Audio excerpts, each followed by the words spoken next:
What's going on, guys? It's me, it's RDV here. I'm here with Eric, as always, on Thursday nights, 8 p.m. Central.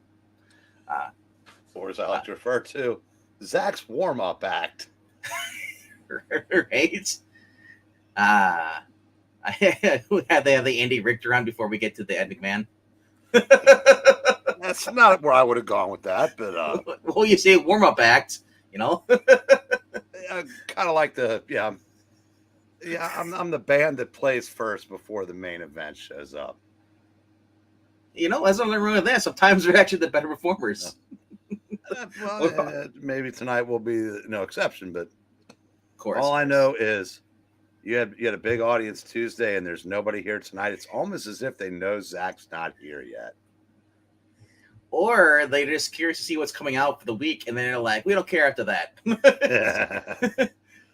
I think it was weird. I had like 21 people watching, and then it dropped down as soon as I dissed Tom King. I said I didn't like Tom King. It's like you just watch the numbers drop down, but it was nice. We gained about like 11 subscribers. It's really cool to see. And we're just here to have fun. I mean, it's cool when we get more subscribers, but I just enjoy just talking about comic books. I could be like with 4 people and not even be online. And it's just, I just have fun talking comics. Yeah, just think how much more fun it would be if they were good. Whoa, okay, I'll stop talking about your comic books then. I do need to see if Zach still hates the juice. He doesn't like orange juice. I know that. He's not a fan of that. But he does like black coffee, though. What does Zach like that's actually good? I don't know. I remember he said in his number one book for the week, he said, it's not going to be Avengers. So we already know that he has impeccable lack of taste. Well, I know he wanted to get a job at UPS because he found out they wear brown shirts, but I mean, come on. Well, that's not true. He said he liked the FedEx trucks because they're white. My only regret is that he wasn't here for either one of those. He'll watch him the replay and just shake his fist while he cleans his white bed sheets. All right, so I got not that many books this week. It's because everything gets pushed back to the end of the week. So a few books came out this week. One of them actually ended this week. Is the last issue. That's Berserker. So that's one of my books here got tonight. And so for those of us who are just joining, I see there's Justin is only one that's basically said anything. We don't, demand that you speak if you want to watch. You can just not comment if you don't want to, but do hit the like button and subscribe if you haven't done so. That always helps out. And so if you're new, what we do in here every Tuesday night, Zach and I will usually talk about the books that come out this week, and we choose 5 books that we think are going to be our favorites of the week. And this is where we follow up and see if that's actually those are still our favorites. All right, so I'm gonna, and we also. Are you sure you want to start this quick? You want to wait and see if anybody shows up, or do you have any stories to tell, or stories to tell? No, I said, when I was a boy, if my attention wanes, keep in mind this is the first day of the NCAA tournament, and I used to live for these 2 days.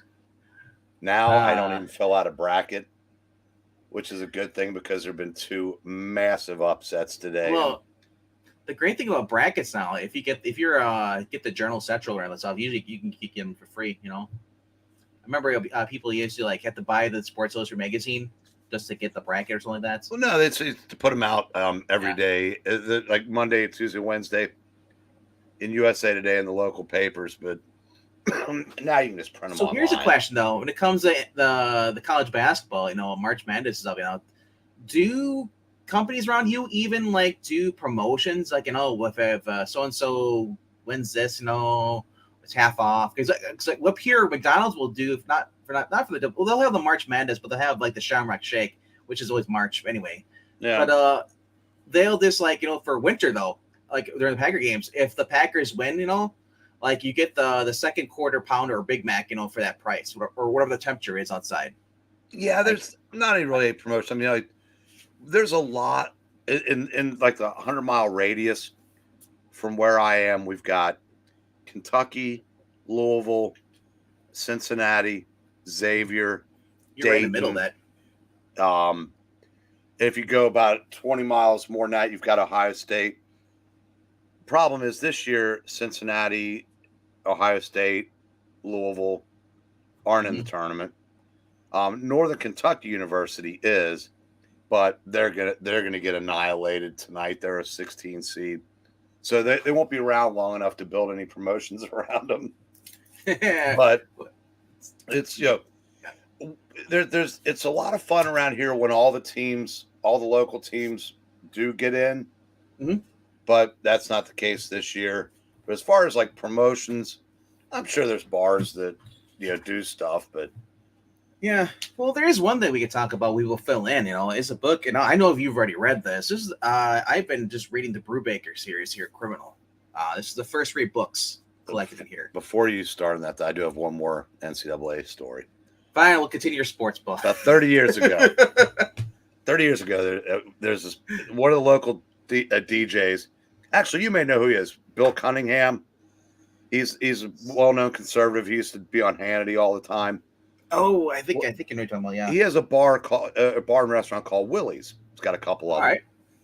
And we were down there. North Carolina was playing Boston College, and Kentucky was playing Marquette, I believe. And there's about 300 people crammed into that place. And both, Kentucky was supposed to just smack Marquette around. Sure. Didn't happen. Marquette wins, and the bar went from about 300 to 3 in the time it took to show a commercial, because every Kentucky fan got out of there like Prohibition was coming. And we're sitting there chuckling, going, hey. About 2 minutes later, Boston College upsets North Carolina, and we left. So that poor place literally went from packed to empty. That literally describes every bar here near Milwaukee, Wisconsin, up the Green Bay. Whenever the Packers are winning, they're up, and as soon as they start losing, everyone just kind of fades away. Well, it's not as much fun to drink in a bar when you're there to watch your team, especially when they lose a game they're not supposed to lose. Happy hour goes away fast too. Yeah. Unhappy hour is no fun. All right, to Brubaker. All right, so this, like I said, this has been. I'm only on issue 10, which is like the. I guess it's still the first book, right? Or Street Lawless. That's the second book, right? The first one is with the. I don't remember the order. Leo and Tracy Lawless is a guy trying to find out what's going to happen to his brother. But they all go this bar called the Undertow. It's actually Undertown. The end has been burnt on for since the 50s on the sign of the bar. So, and all the CDs, these people go down and all this. It's just criminals, Connor stuff. And the great thing about Ed Brubaker, you always talk about people are building worlds. Every story he does, I believe the Undertow is pretty much in it, right? At least for criminal. It's sort of like it's the nexus of all realities for Ed Brubaker, kind of like Munden's Bar is at First Comics. Yeah. If anybody gets that reference. There's like 6 or 7 books for this. And like I said, I just been reading this and just having fun with it. And you fall, and now that's the thing about this. Brubaker makes you fall in love with the character, the main character. And especially in the very first book, this guy, his name's Leo, he's a con artist, but he gets involved with the wrong people. And like I said, you're just rooting for this guy, even though you shouldn't, because you shouldn't like these people because they're criminals. Yeah, I don't know if fall in love is the right word, but you're right. Rooting before Reckless, Leo is the closest thing to a sympathetic character. Mm-hmm. Well, it's certainly in the criminal universe, he's as close as it gets. I'm trying to think of a Wire character to equate him to, but I really can't. Well. He's kind of like I want to say, like, if they did a movie, like the movie version would be like Nicolas Cage, in a sense where he's the guy, he knows he's always planning for mistakes. Everybody thinks he's a coward, but no, he's always planning to exit because the last thing you want to do is get shot, caught by the cops, or shot, or or just get arrested. So he's always finding an exit. He has his set of rules he lives by, and of course because he gets involved with this woman, and then he is forced to look after her after she gets bumped. He's forced to look after her kid, and it's just like he ends up breaking his own rules because he feels morally obligated to basically rescue this girl from the mob and all and this corrupt cop stuff. Like I said, it's just one of my favorite books so far. And this is a book that started off on Icon Comics before I moved to Image. This is like 2006, I believe. Man, if I would have known about this back then, I would have dropped Marvel back then. Right after One More Day, I would have continued just buying these. The only problem is that each story is just like they're short. I'm like, I want more. I don't want more than 6 issues with each character. Give me more, Brubaker. Just like but I love it how like characters carry over from one story to the next story. Certain supporting cast members. So I'm on the second story, and of course the guy, the guy who runs the bar is still there, and then the girl from the first story is working at the bar. You see her, and it's just I just love it. And I guess this was optioned to be a TV series. This is basically out of everything that gets optioned, I want this more than anything else. And sure, it'd be cool, but like we see Knight Rider, we don't need Chariots. This is just fun. And man, I think it would be a big hit because a lot of people do like crime shows. Prison Break is an example. I think if they adapted these into a TV series, I think it'd be a big hit. But I don't know if they'll do that. If it's done well. Well, that's the thing. If Rick Brubaker has to be involved, he has to be writing for it, or at least on the writing team, and saying like that wouldn't fit. Or at the very least, consulting. Yes, because I mean, I did see something that Brubaker was involved with called "Too Young to Die" or something like that. And I'm thinking he was probably loosely like and that was I only made it through one episode, and it was a slog. Now, I'm not as familiar with the source material, but I love, like I said, if Brubaker's the best comic book writer today, period. That's end of discussion. And, he proved it in the early 2000s with Captain America that he can do capes. He achieved the impossible. He brought back a character that should never have been brought back and made it work. Yeah. His criminal stuff is phenomenal. His Fade Out, Fatale, Reckless, even the YA thing he did that I can't remember the title that Marcus Martin did the art for. Yes, art. Oh, and Velvet. I mean, the guy's incredible. Yeah. Too Old to Die Young. Thank you, Mark. Yes. And hello to Skipitosh. Hello to Evil Black Cat and Trustee, Jay Lucian. What's going on, guys? Mark McGrath. Which I always think of Sugar Ray after I hear the name. I'm sure he's never heard that. Well, sometimes people actually put their names based off of characters they like me.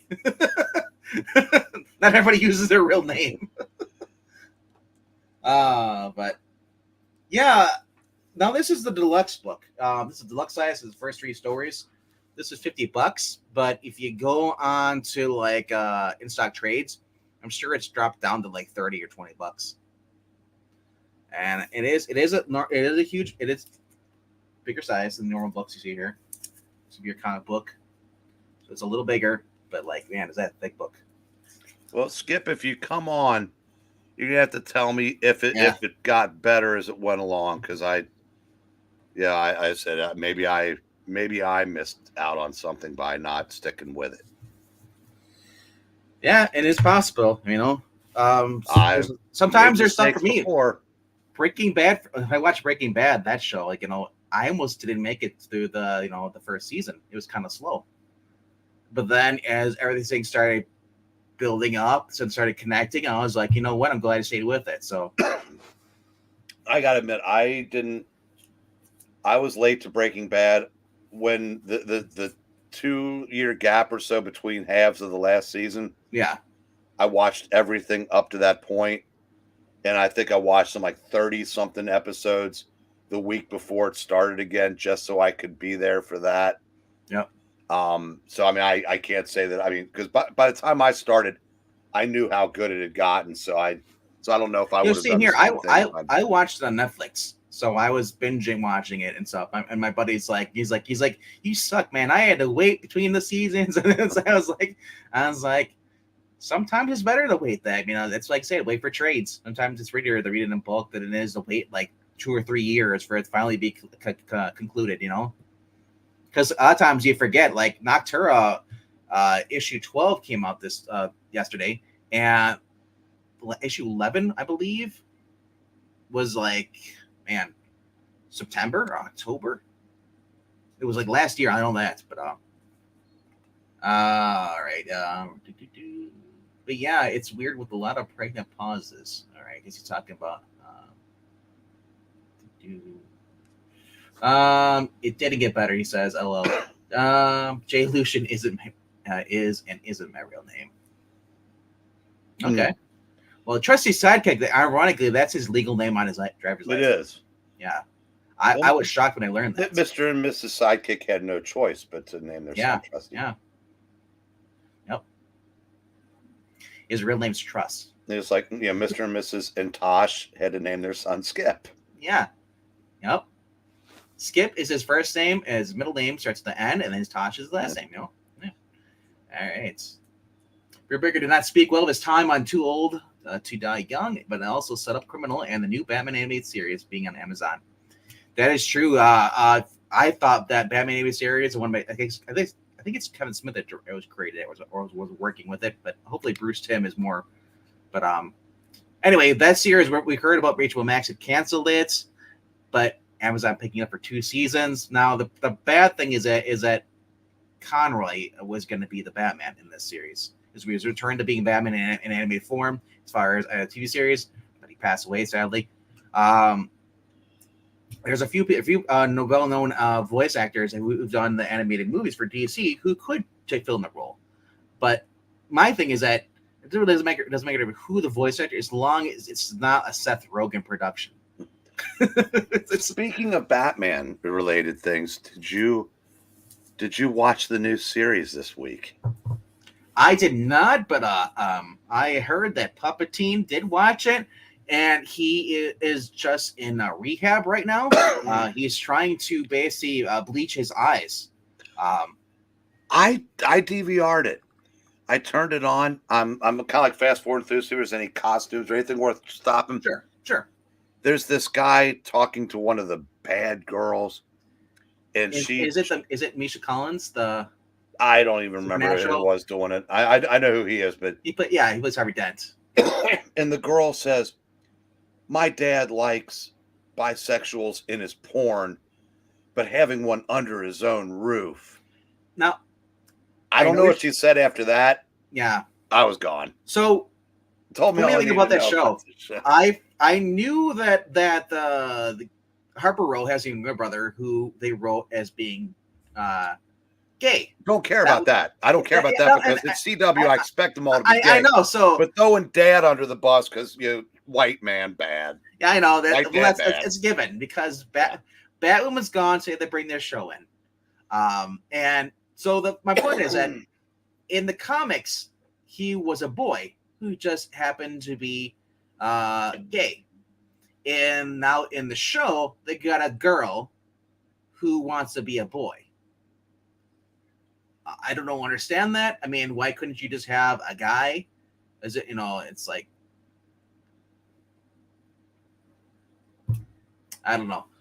But then I remembered I'm 60 and I'm too old for any of this shit. So then I remembered that I didn't watch it. Well, at my age, I'll have forgotten by the end of the week. The bad thing is that they're stupid enough to put call the show Gotham Knights right after that horrible Gotham Knights video game came out. Where are they screwed up over Batman twice in that game?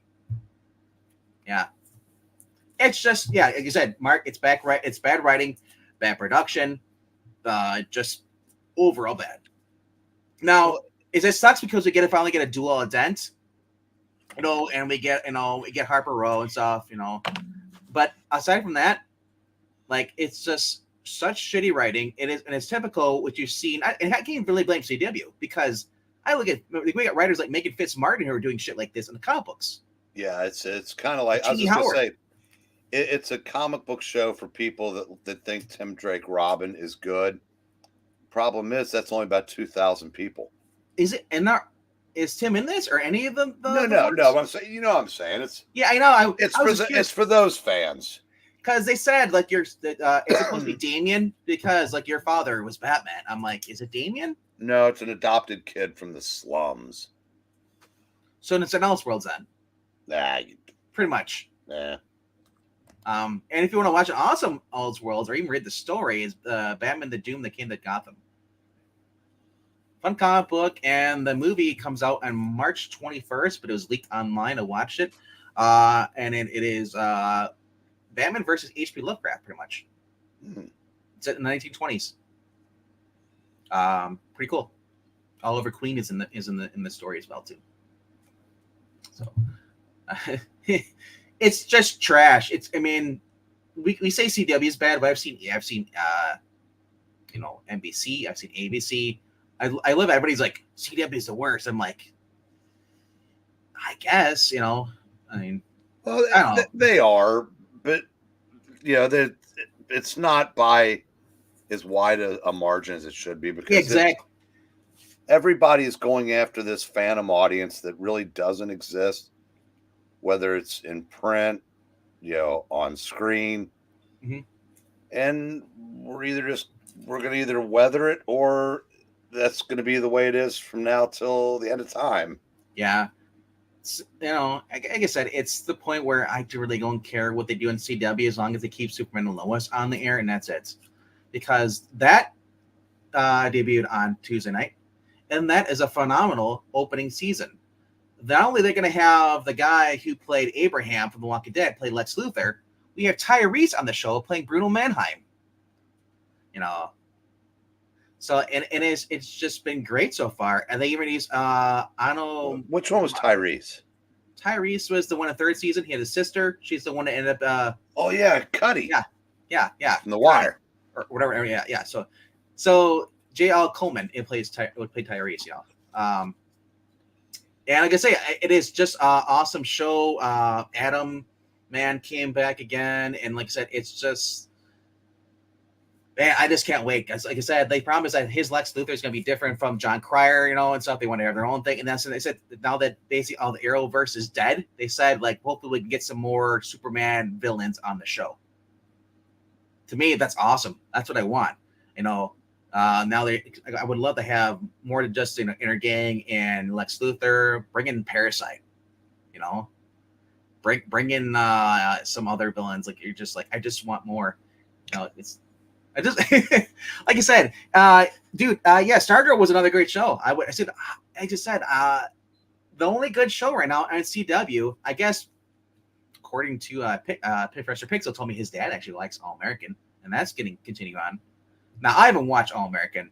I just assume any show that's usually on CW is just woke nonsense. So I admit I do turn my head up at certain things, but.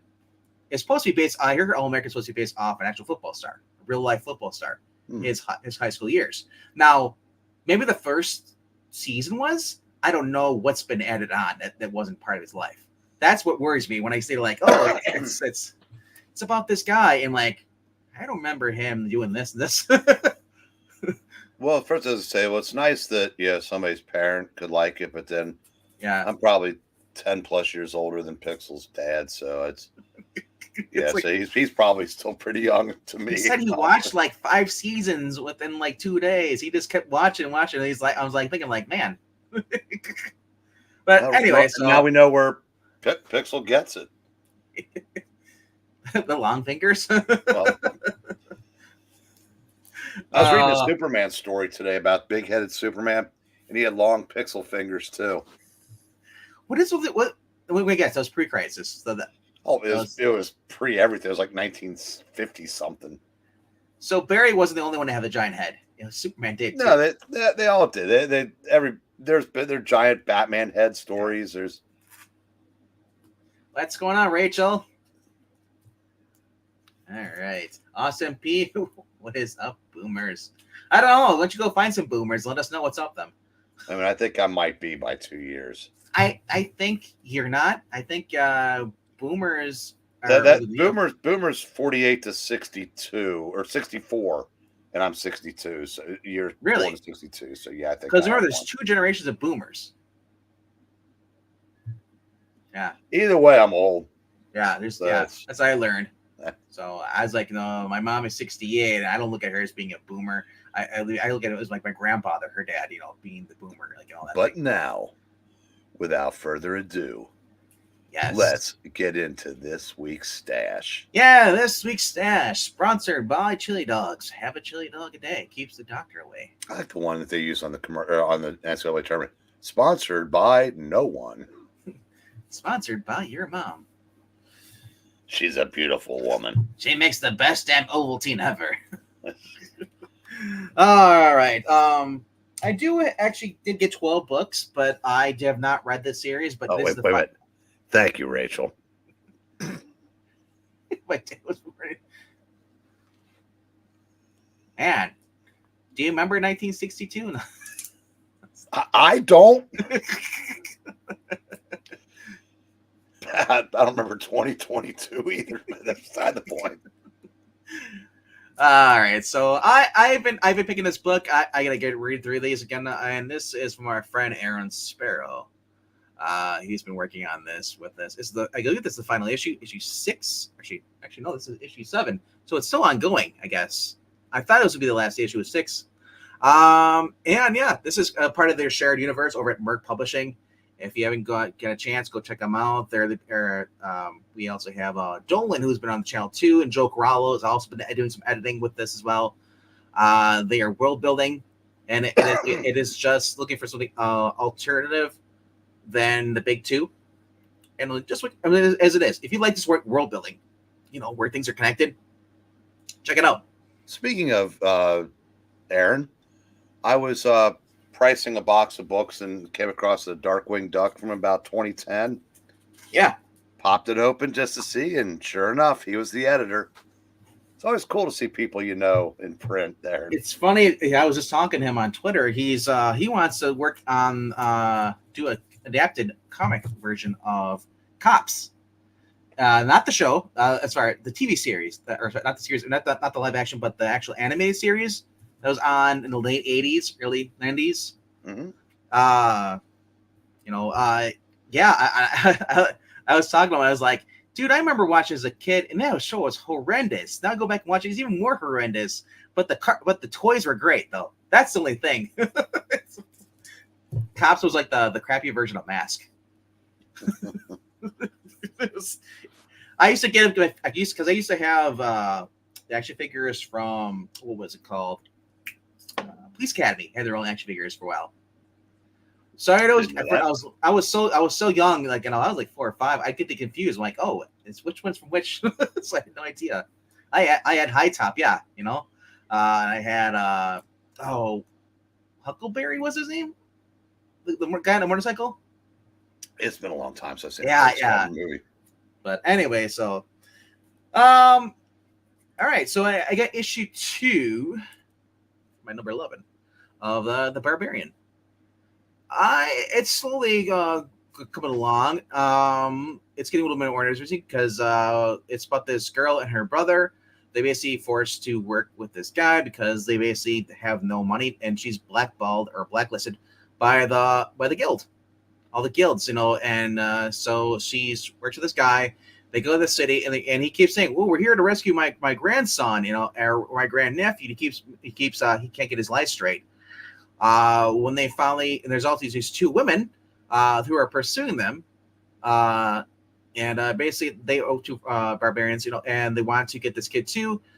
And we learn that the kid has magical powers, So overall, it's kind of a slow paced story. That's why it's kind of at the bottom of my list, because I kind of like more faster paced action stuff. But it's 2 issues in. Maybe it'll get better. Maybe it won't. We'll find out.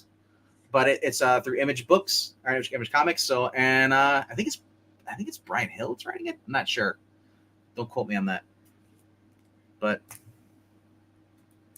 But yeah, it's been okay. Um, this next book is a book that I just don't know what to feel about this because I kind of like the first series. This is a reboot of the original series. This is Nemesis Reloaded issue number 3. I just felt like this issue was just let's kill, kill, kill, kill, kill, and there's really no plot advancement. We learn a little more about the character, but not much. At this point, I was like, oh my gosh, it's almost over. But now, what surprised me though is that instead of being 4 issues like I thought it'd be, there's a 5th issue coming out later in I think May or April. So I'm curious though because this is basically the middle of the story what I'm getting at, and it just felt so kind of. I'm not going to use that word because I don't want to put up the meme, but you know what I mean. It's not good. It's not bad. It's right in the middle. I liked it, but I'm thinking at this point, the only satisfying ending is his horrible death. Exactly. He cannot survive this series. Now, I can see both sides of the argument. Somebody could say, this is just revenge story. No, this is just an affront to good taste. Because I said, his motivation, what's driving him to kill all these people is a bullshit motivation. He's avenging his parents, but his parents were mass murderers. Yes. So he's twisted. So, like I said, so you cannot root for him. There's no getting around the fact that he is just a, broken, psychopath, homicidal maniac. Now, I say, I read the first series. I actually like the original series more because there was a plot twist at the end. So what you thought you're getting is, was different, and it actually made it more sense, more believable, especially with the organization stuff, which we see it here. There's like a little, like a secret society that trained him how to be his way is. And I don't care if it turns out that they screwed him up. It doesn't matter. Well, no. I hope that he's one of many. But the problem is that I want there to be, whenever there's a story, I do not like evil winning. To me, that's just boring, depressing. We like having a struggle between good and evil. Now, but on the other hand, it's a comic book, and if you have an IQ above room temperature, you can separate fact from fiction. So sure, I don't care how depraved this gets, but I do want him to pay at the end of the series. Exactly, that's the thing. They're building it up because and I don't think he will, because let's be honest, I'm sure there's already another Nemesis series planned. So that said, I will probably be disappointed, but man, it is just, this series is just, brutal. There is one thing I really like about this. They're making you really hate this character. Well, it's also, now, it's also, this guy, it's almost like he's become the Joker in that the Joker, Batman laughs. He does so many things in Batman stories that nobody would actually be able to do without massive amounts of superpowers. I'm thinking of the writing on the tops of the trucks and all stuff. It's just, there's some cartoonish stuff in there. But like I said, and obviously this is one of the few books that I bought, so I'll save a few minutes when I get to that. But like I said, I'm enjoying the ride, but like I said, he better not be able to get off of it at the end. That's all I'm saying. Yeah. And not only this, we get awesome Jorge Jimenez doing the beautiful art on this. That's the one thing I do like this. It really, because I said, now, like, we're at first he's like, oh, this kid's basically Batman, avenges parents' death, but it's just like if Batman when he was evil, raised by an evil society, raised by a racial ghoul, and just went evil, and getting revenge on the cops who were who murdered his parents. Yeah, there's getting revenge on the cops that murdered his parents is one thing. Killing thousands, that again, he's not. It's like if Batman and Joker merged into one. That's why kind of why I'm not really liking it as much, because I already saw this in the first series. I saw this type of character. Same thing. There's nothing really changed yet. They added an origin story, but it's still, it's a weak origin story so far. So we'll find out. All right, my number 10. It's a little bit better, and I'll probably get flack from this in the comments because I already had one guy upset. Number 10 is Berserker. That great art, but nothing burger ending. They do leave it open, like, we can do more with the character if you want to, but it's like it just felt like anticlimactic towards the end, and it's just like it felt like oh man, like an Outer Limits ending, like and it's not just it's an oversized issue. At least it felt that way when I was reading it. Art is amazing in this. Great.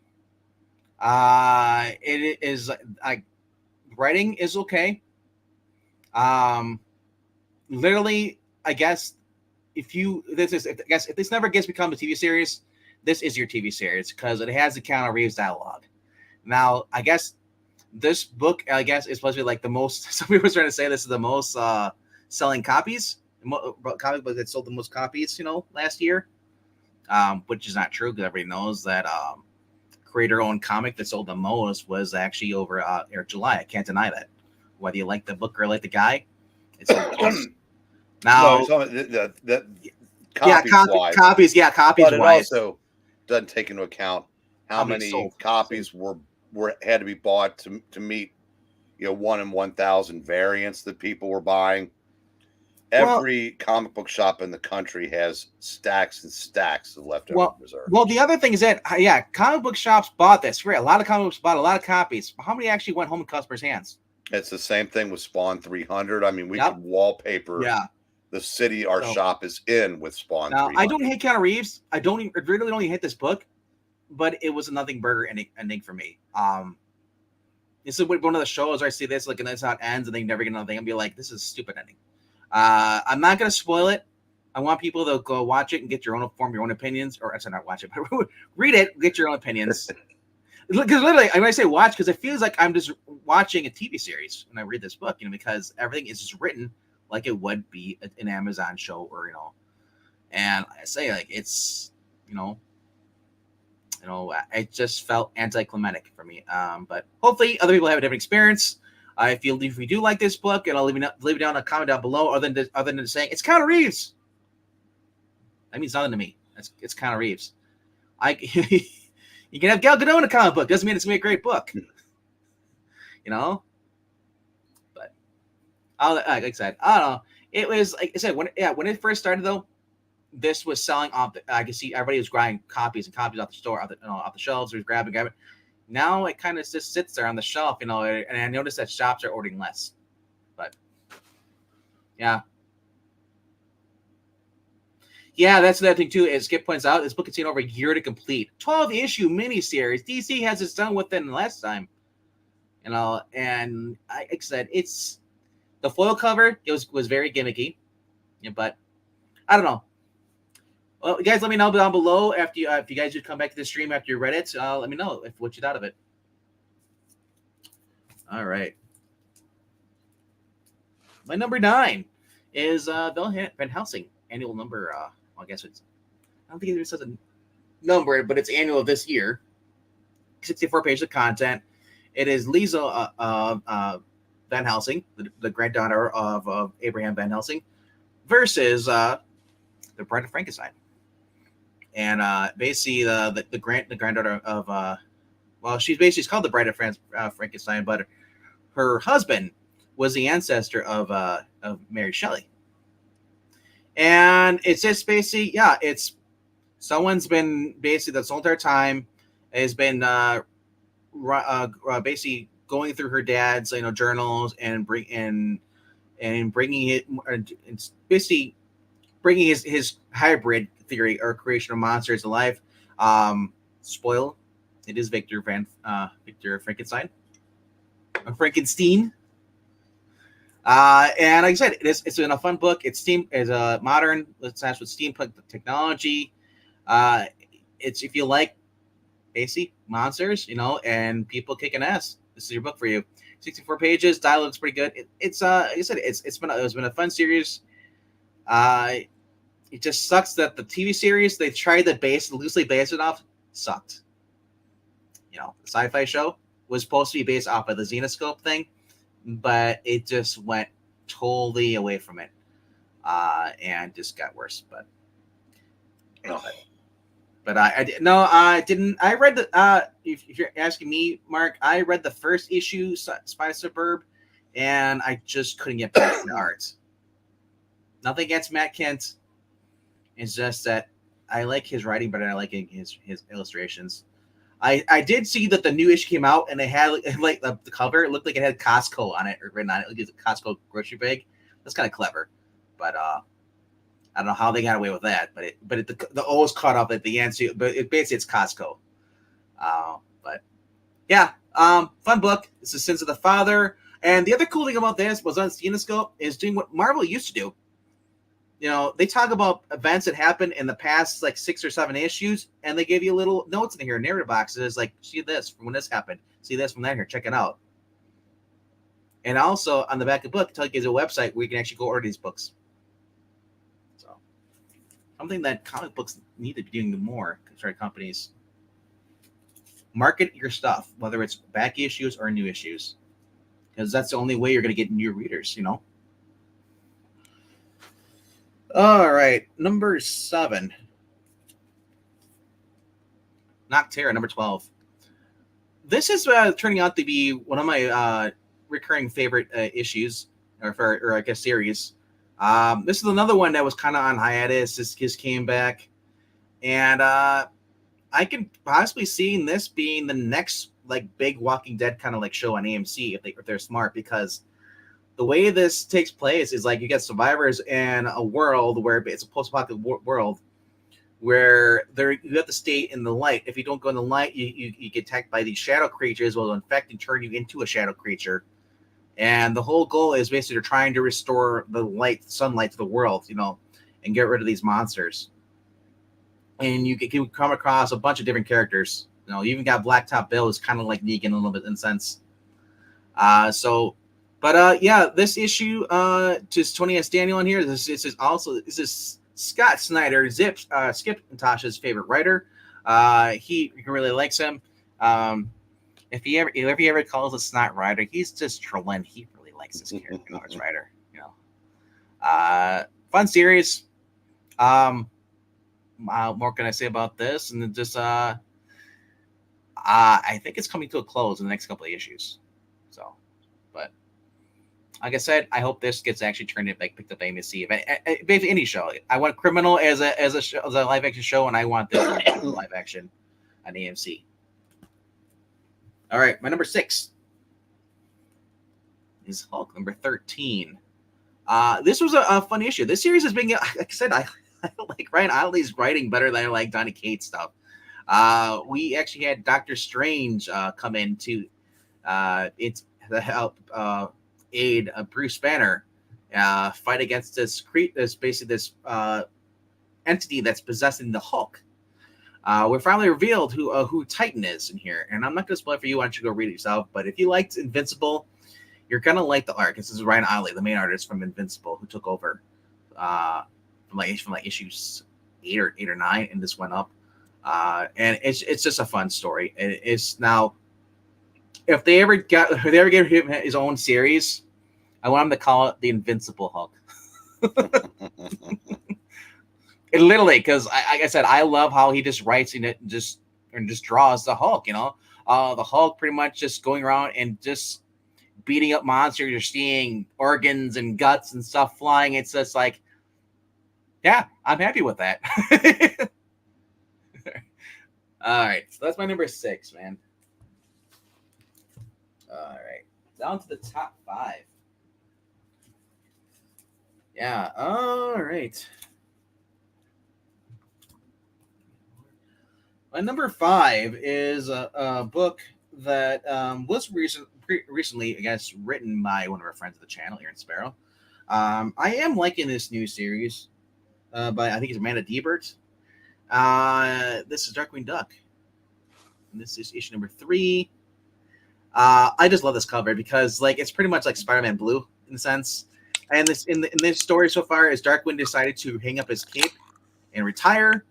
And he decides to go camping with Goslin, and like they run into other people, and he decides he wants to settle down and just become a normal father. And then he ends up getting with I forgot what her name is, but it's like Duck Morgana or whatever. I guess she has a red. If you ever watched the Justice Ducks and all that stuff, or read the early comic books, and she's kind of like, man, I want to say her character reminds me of Elvira, or even what's the other from the Adams family, Morticia Adams. She's got 2 bats float around with her, and one bat's got a tongue sticking out because he's kind of mentally challenged, a little bit. He's simple, and everything she does, it has to have some ghoulish, like she's like, here, you want some of this? He's like, no. She's like, I don't want any spiders today. It's it's been fun. It's just been one of my just I guess nostalgia baited. I guess maybe it's why I'm a little biased on this, but it just felt like a Darkwing Duck, and I read these in the original. Like I think it's Jim Starlin does the voice of the original the original voice actor, but fun series, fun book. I am excited to check out Aaron Sparrow's stuff. I haven't get a chance to check out his Darkwing Duck run. I did like the 1992 original classic, now, without any further introductions, here's a man of the hour, the man who's always late, and he's not wearing any pants. Here's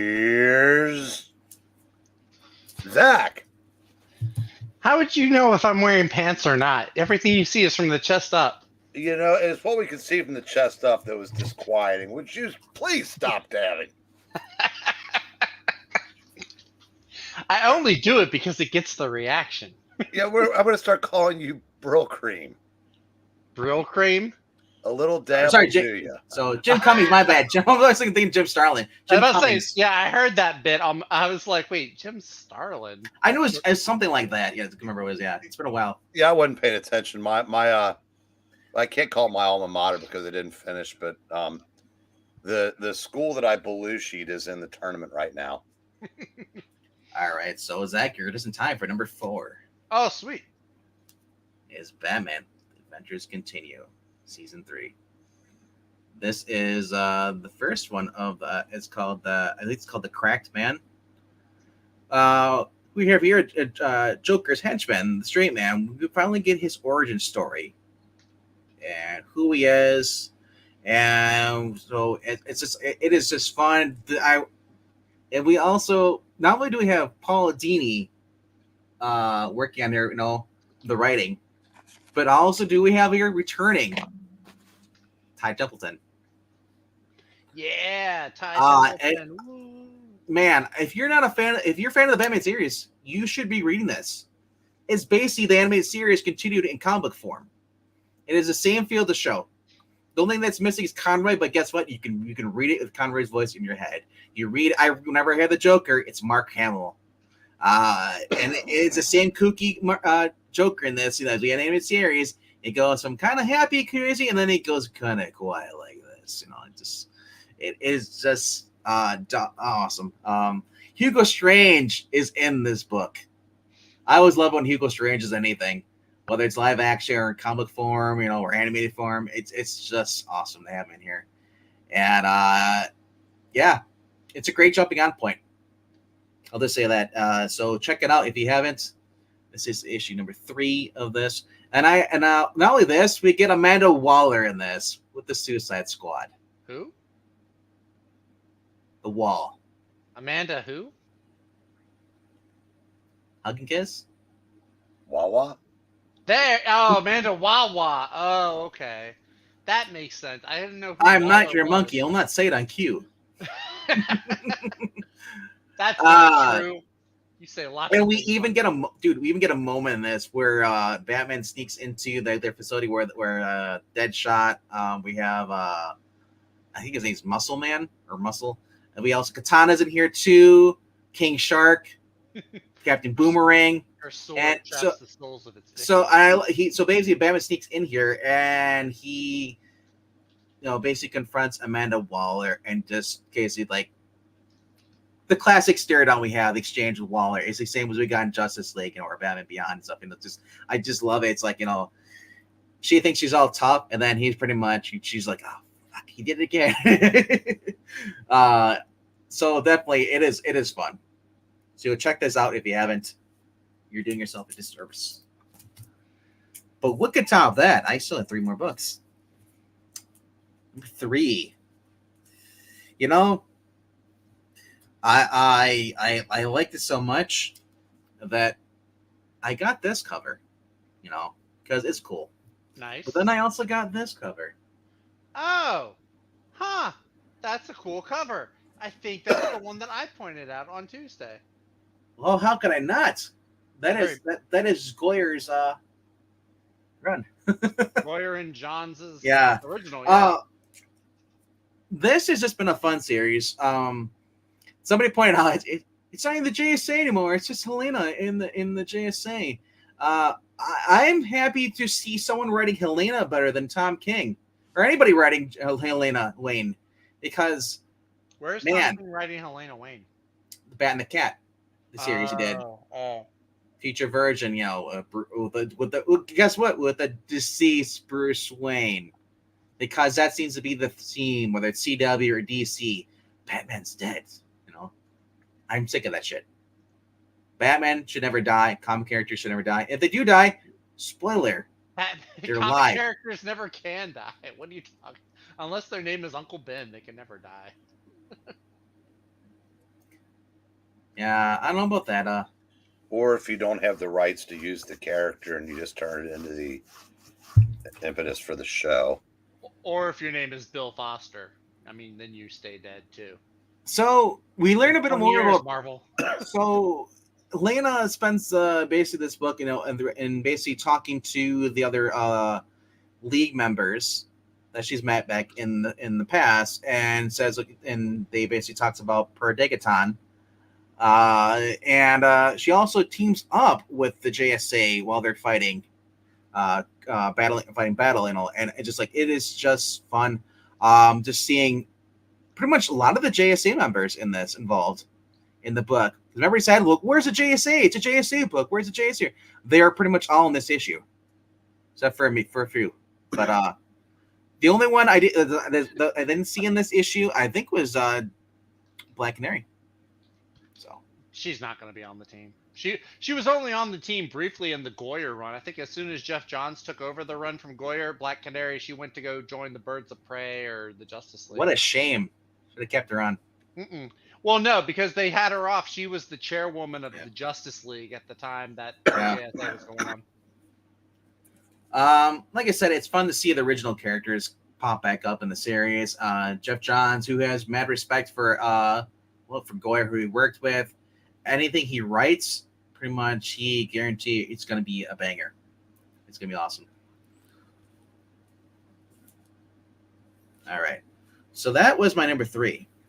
The book for me that's better than that, my number 2, is Zach.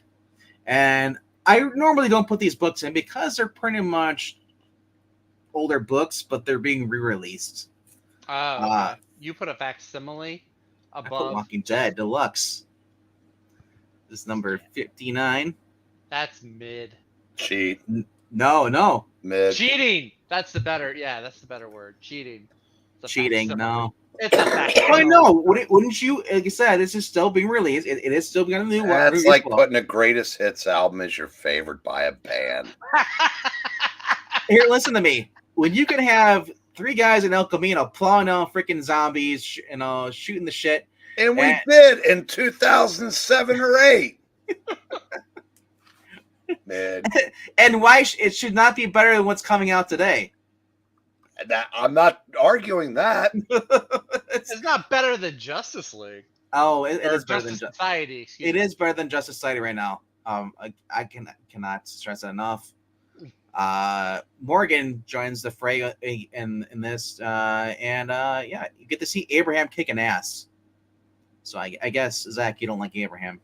I love Abraham. I wept when the show killed him. Thank you very much. Yes, Glenn, I was sad, but I held it in. this is Abraham, I yeah. cried. This is Love also the tears. first introduction of the Herd we've heard about in the series so far.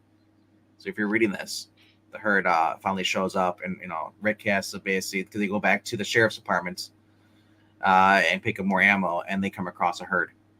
Have you heard about the Herd? So is your number one going to be a Watchmen reprint? No, the number one is actually see that's now. Don't get so disgruntled because I know this book will not be Zach's number one because he's not cool. I've never claimed to be. Oh, you got the good cover though. You spit on the people who don't want to be cool. Exactly. Like I said, this has just been a fun series. People are making fun of like, whoa, the original cover has there's a troll on there. I'm tired of people using Thor's hammer.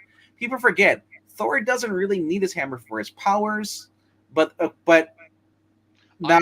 guess that was retcon. Now, to be fair, this is before that though. I guess Thor. Yeah, in these days, if he didn't have his hammer for 60 seconds, he was reverted cursed to turn Don into Blake. Conor Blake.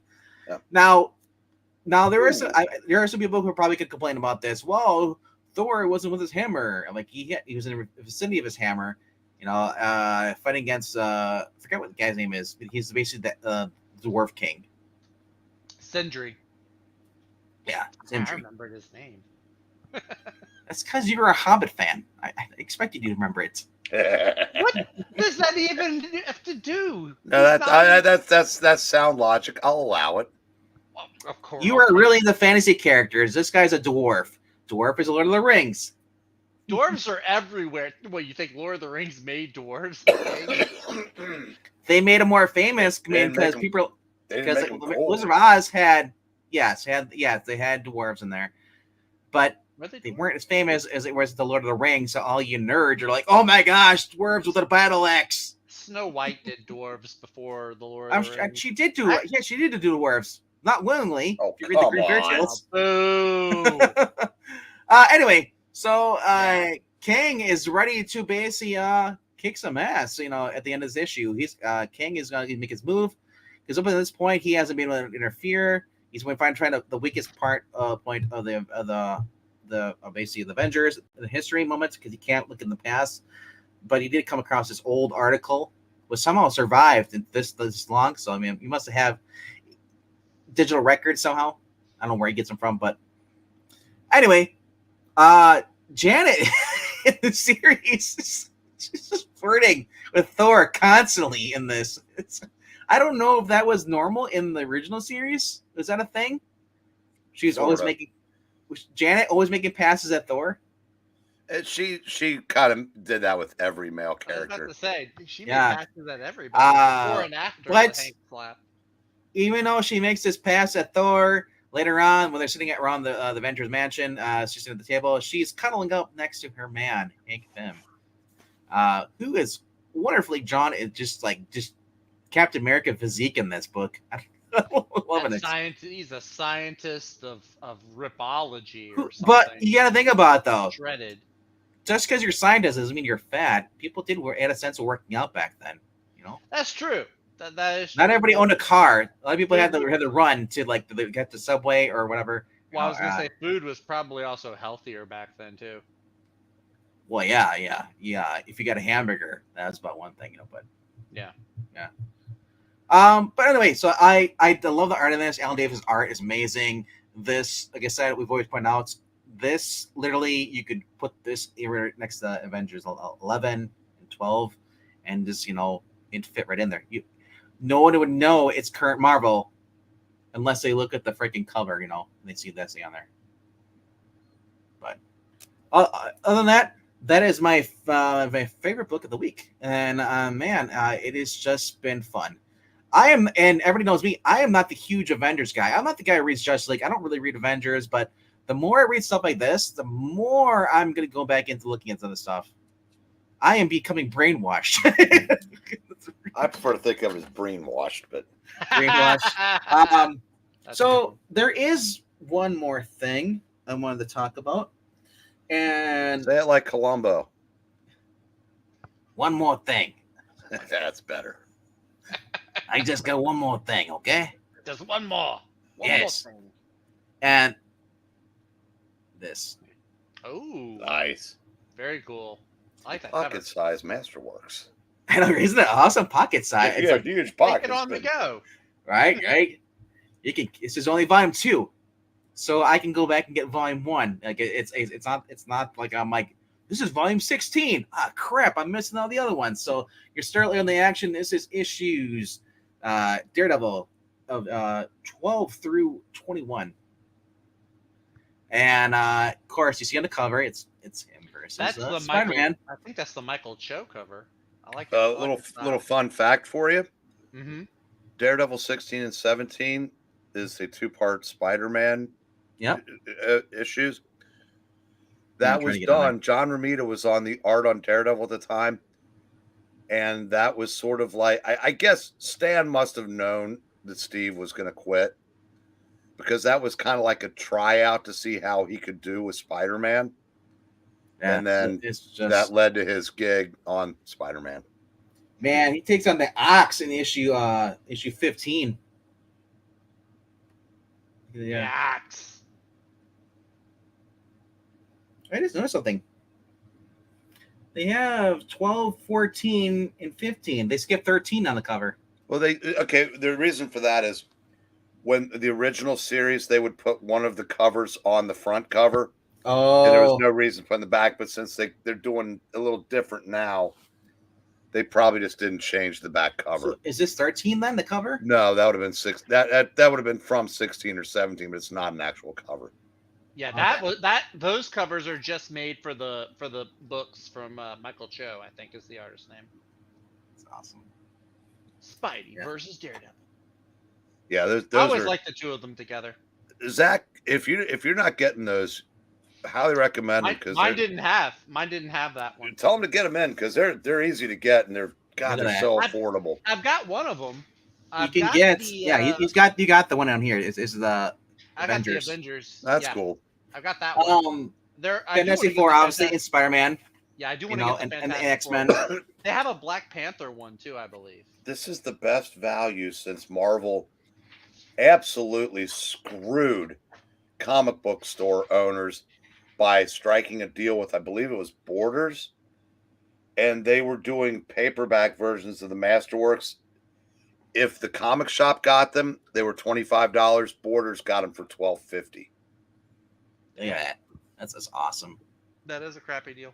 Yeah, it is. To me, that's even more egregious than what DC did with Walmart. Oh So, yeah, but they got the Walmart, those big issues. Like Yeah, yeah. the idea was to get more people interested in comics. They wanted you to be able to have other places to get them, but they didn't put them in places where the people that were already interested in comics would have bought them. So the other thing I want to point out is it's only $16. Yeah, and it's not very expensive. If you get like already discount at your shop, you get like 20% off and like new stuff, it's even cheaper. And like I said, going in stock trade is probably on like $8. Yeah, $8 or $9. But support your $9. LCS. Yes, but that's true. Support your LCS. There is one cool thing that I did get in the mail, and this is something that we reviewed on the Extreme Movie Show in the past couple of weeks. This is for old timers, Magic Sword. You're asking, who is this? This is directed by Burt I. Gordon, or L. Gordon. He just died. Yeah, he just died. Like at 100. Yeah, wow. 100 years old. Famous for directing The Cyclops, The Amazing Colossal Man, Earth versus the Spider, Picture Mommy Dead, and Empire of the Ants. I want to watch that movie. Dude, you would like this. This is pretty much like if you like the video game Dragon's Lair. I never played it. Well, I know okay. I'm not cool. Princess gets captured, eat by Evil Wizard. Evil Wizard is basically throwing people feeding his pet, two-headed dragon. Sounds like Zelda. And this guy's got a magic sword and a magic steed, and he's also surrounded by knights from different parts of Europe. They were basically frozen in time on the wall by the witch that raised him. So he released them from their curse and brought them on his quest, and to get to save the woman he loves. And it is George Lockwood is the main guy. He is the guy from $6 Million Man. Gary. Yeah, Trusty's Does sidekick. anybody, does anybody else think that sounds exactly like Legend of Zelda? A wizard captures the princess, and then the guy with the magic. Oh yeah, that's Zelda. Zelda ripped off. Yeah, Dragon did you know Slayer. that Zelda's pretty much like basically the fantasy version of Super Mario World? Super Mario. He has rescued Yeah. the princess, been captured by an evil villain. Well, No, but Mario. You just talks. change a few things. It's pretty much Link, Super Mario Link Brothers. doesn't talk, but yeah, I can see the resemblance. Yeah. Dragon Lair was so frustrating to play. Dude, it is. But once you get the patterns down, it's fun. Trusty's bringing up. It was on an episode of Mystery Science Theater 3000.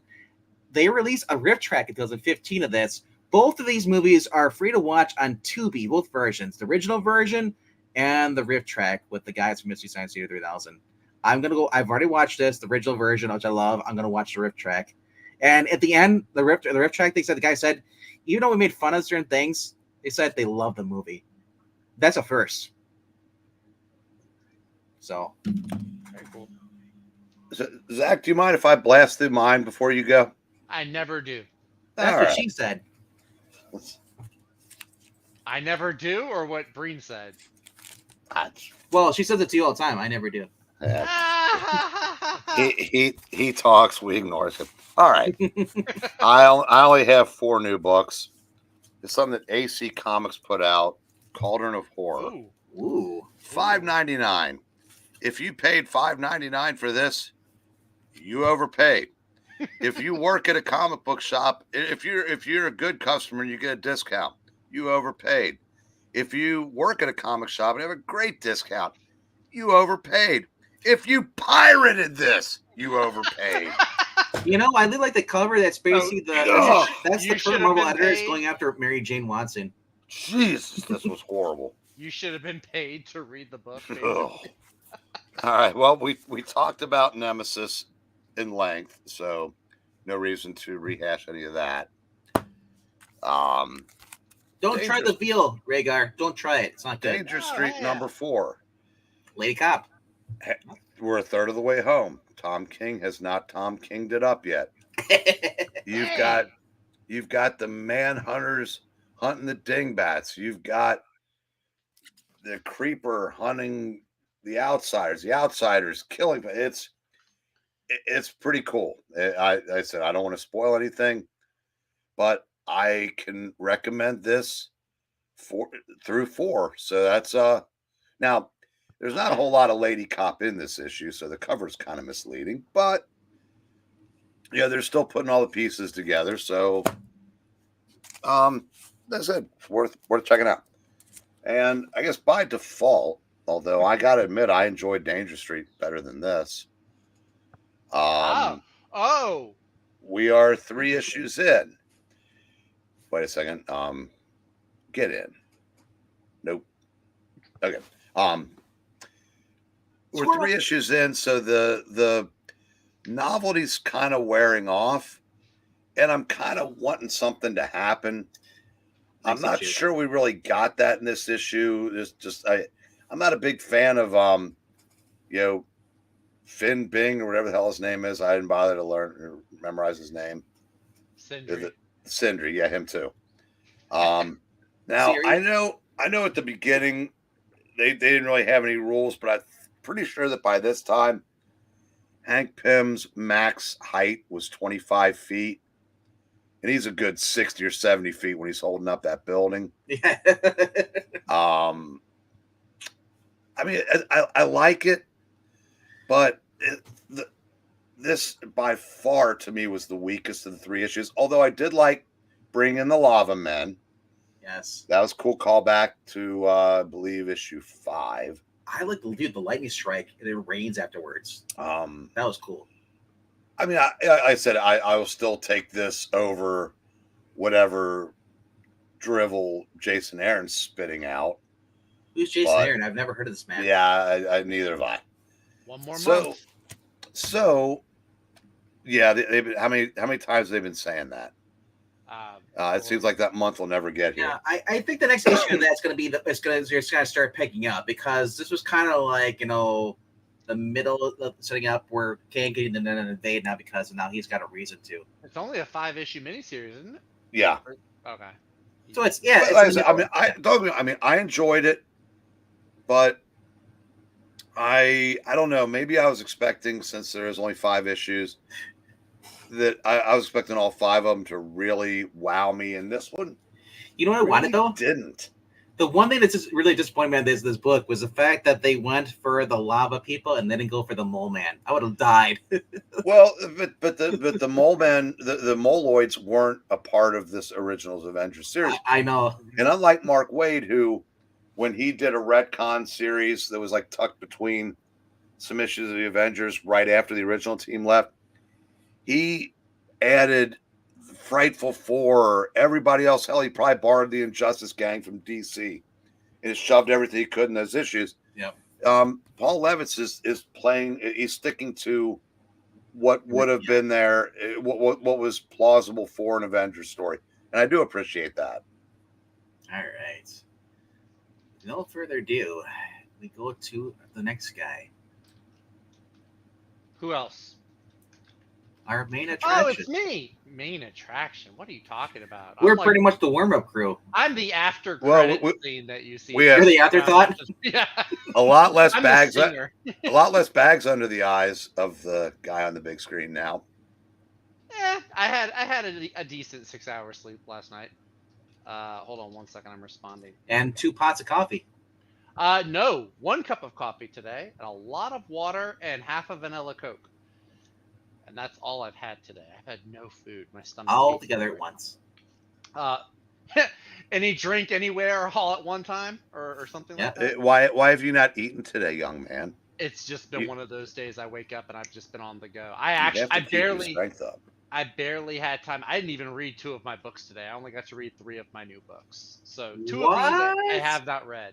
Because I had Secret Warriors that I had to get caught up on for tonight. I had Bible study lesson that I was going through. I'm planning a lesson for my youth group next week. Gee, he could have done this instead of, doing that thing he did for 4 hours on Tuesday.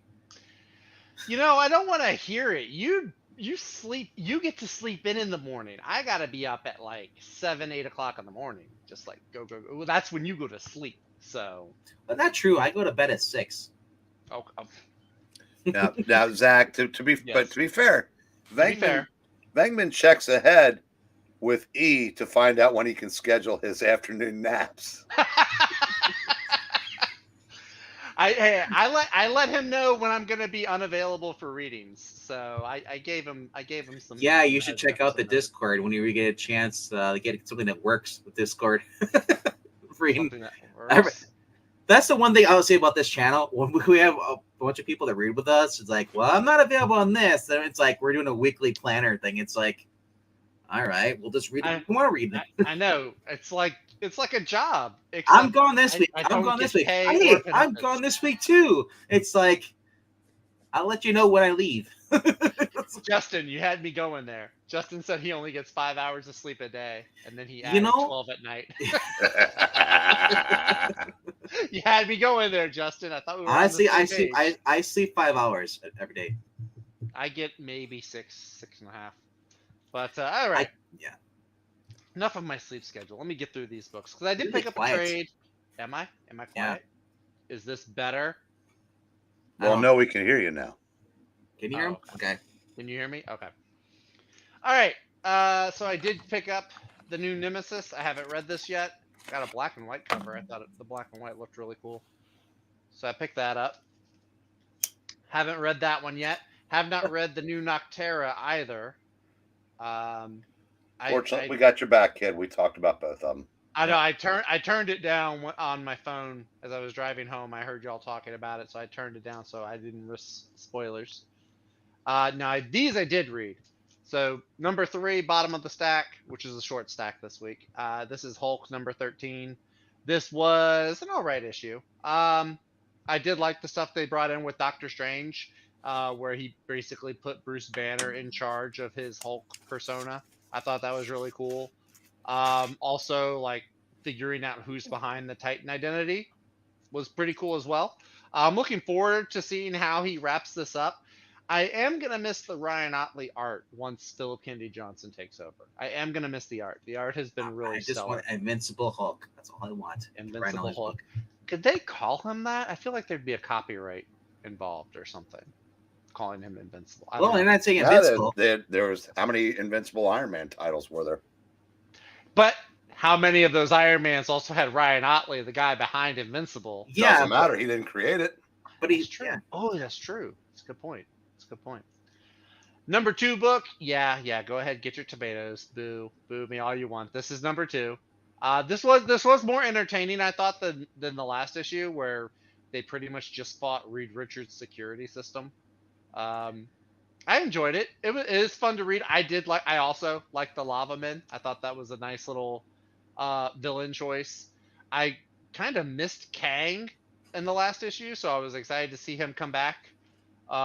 Yeah, but this is really fun. I won't knock this, but this is a great book. You should be picking up this book. This is one of the handful of Marvel titles that is worthy of your dollar. Well, I A guess lot of fun. my criticism is as slight as it was. Mhm. I have read every Avengers from number 1 through Bendis. So I mean, I've read them all. This Okay. is the bend. So like I said, I mean, I've got a lot more to compare it to than Yeah. the two of you. See, and as I was reading, like the whole thing, like I didn't know Hank Pym had a maximum height at that time. So as he's I holding up figured the he building, did, I'm but I just didn't like, know what it oh, was though. Well, now I'm not 100% sure that it was the time because Paul Levitz is really sharp.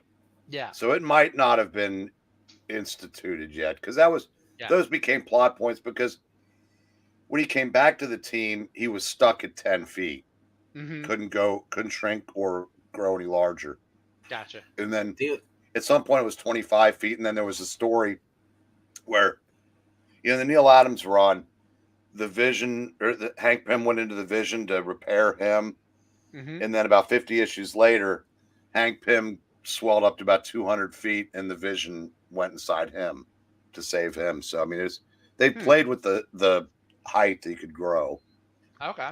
I gotta say the best scene out of the whole thing, other than just, I do love the scene where basically Thor does the lightning bolt and says like it's my hammer, and like and then it rains afterwards. It's raining. That is cool, but the lava coming out and you just see the guy in the car, and it's just like I'm getting flashbacks to the volcano with Tommy Lee Jones. Did they have a guy melt in there? Like that's totally not how it would happen if a man fell in lava. There's like that scene where the guy like you'd be poof gone. yeah, pretty much. Like you don't just like melt down. Like anyway. Yeah, Mark, you might be right. Like I said, I trust Paul Levitt's research more than I trust what's left in my mind at this point. The Breen brain. All right, number one book should shock nobody. You've actually seen this already. I got it too. This is the really cool Goyer lineup. Goyer Johns, whatever you want to call it. This is my favorite issue so far. This one feels like it put less of a focus on Helena. It puts more of a focus on Per Degaton. And also the new Dr. Fate. It kind of, kind of throws him in the mix as well because it's not Kent Nelson anymore. It's this new kid. I Khalid. like Yeah. Khalid. Yeah, I keep wanting to call him DJ Khaled. But The fact that I even know who that is disturbing me. Dr. Khaled. But no, this was great. Well, they're doing like their show, like the team. It's not so. The synopsis made it sound like Helena was going to be with like 1940s JSA. In this issue, she and the new Doctor Fate they meet up with the more modern day JSA, which I liked. And as he's like going through the scenes, it felt like reading one of the older Jeff Johns JSA books. It picked up a lot of the characters felt the same. Yep. He explains why there's the new Doctor Midnight and the new Wildcat. I thought he did that pretty well. But it is mostly explaining like here's where also did you even talk about like the beginning of the book? No, I didn't. Because the unknown soldier and Sergeant Rock because it all plays Yes. into like where Per Easy Degaton comes Company. from. Yeah. Easy Company.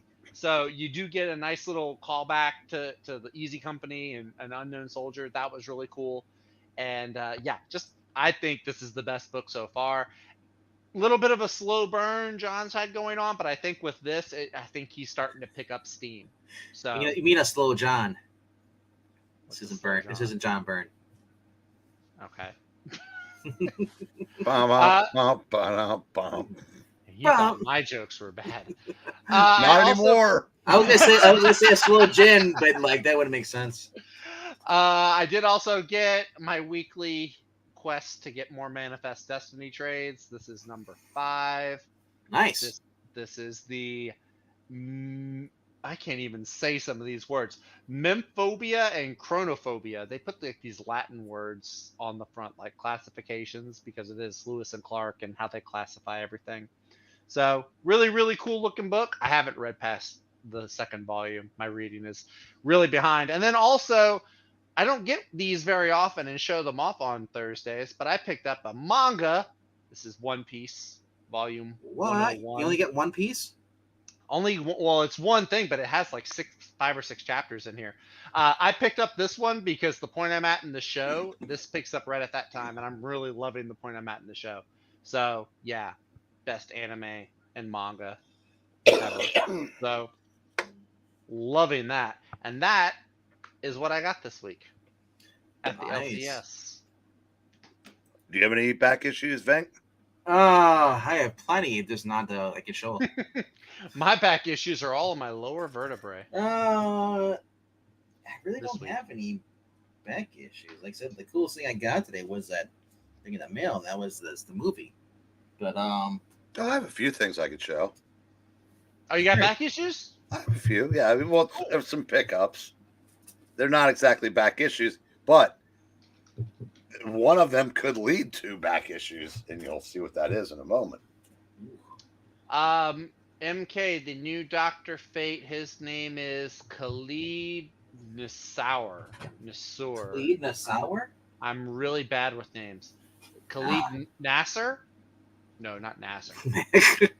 He's a YouTuber. Can't be Nasser. Nassour? The way it's spelled out should be Nassour, but Nassauer? Nassauer? Yep. maybe. I don't know. I don't know. He's the 8th Dr. Fate that there's been. Yeah. There have been 8 Dr. Fates, y'all. I didn't even know there were 8. They actually, Well, it's trying to catch up with Doctor Who's.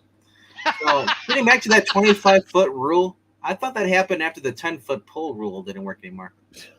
So, Venk, would you be so kind as to full screen me so I can show these off? Sure. All right.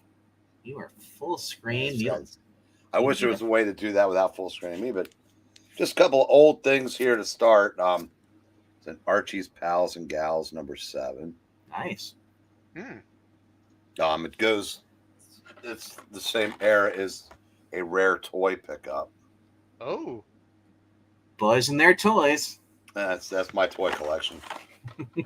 Let's see, we're gonna stash these up here. It's a 80-page giant number 11. Ooh. Superman stories. Nice. The all Lex Luthor issue. And the 3rd Superman annual. The goofy Superman looks like the kid on Mad magazine. It's Alfred E. Newman. Yeah, it sure does look like it, doesn't it? And a couple of pickups from Ollie's this week. Nice.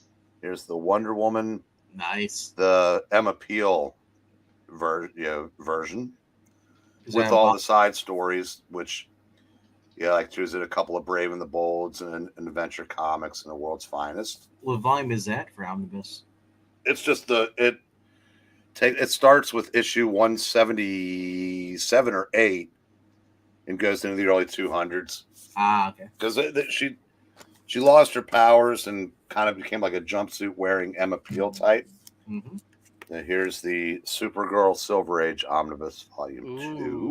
I'll trade you my Golden Age for the Silver Age. Then you'll have 2.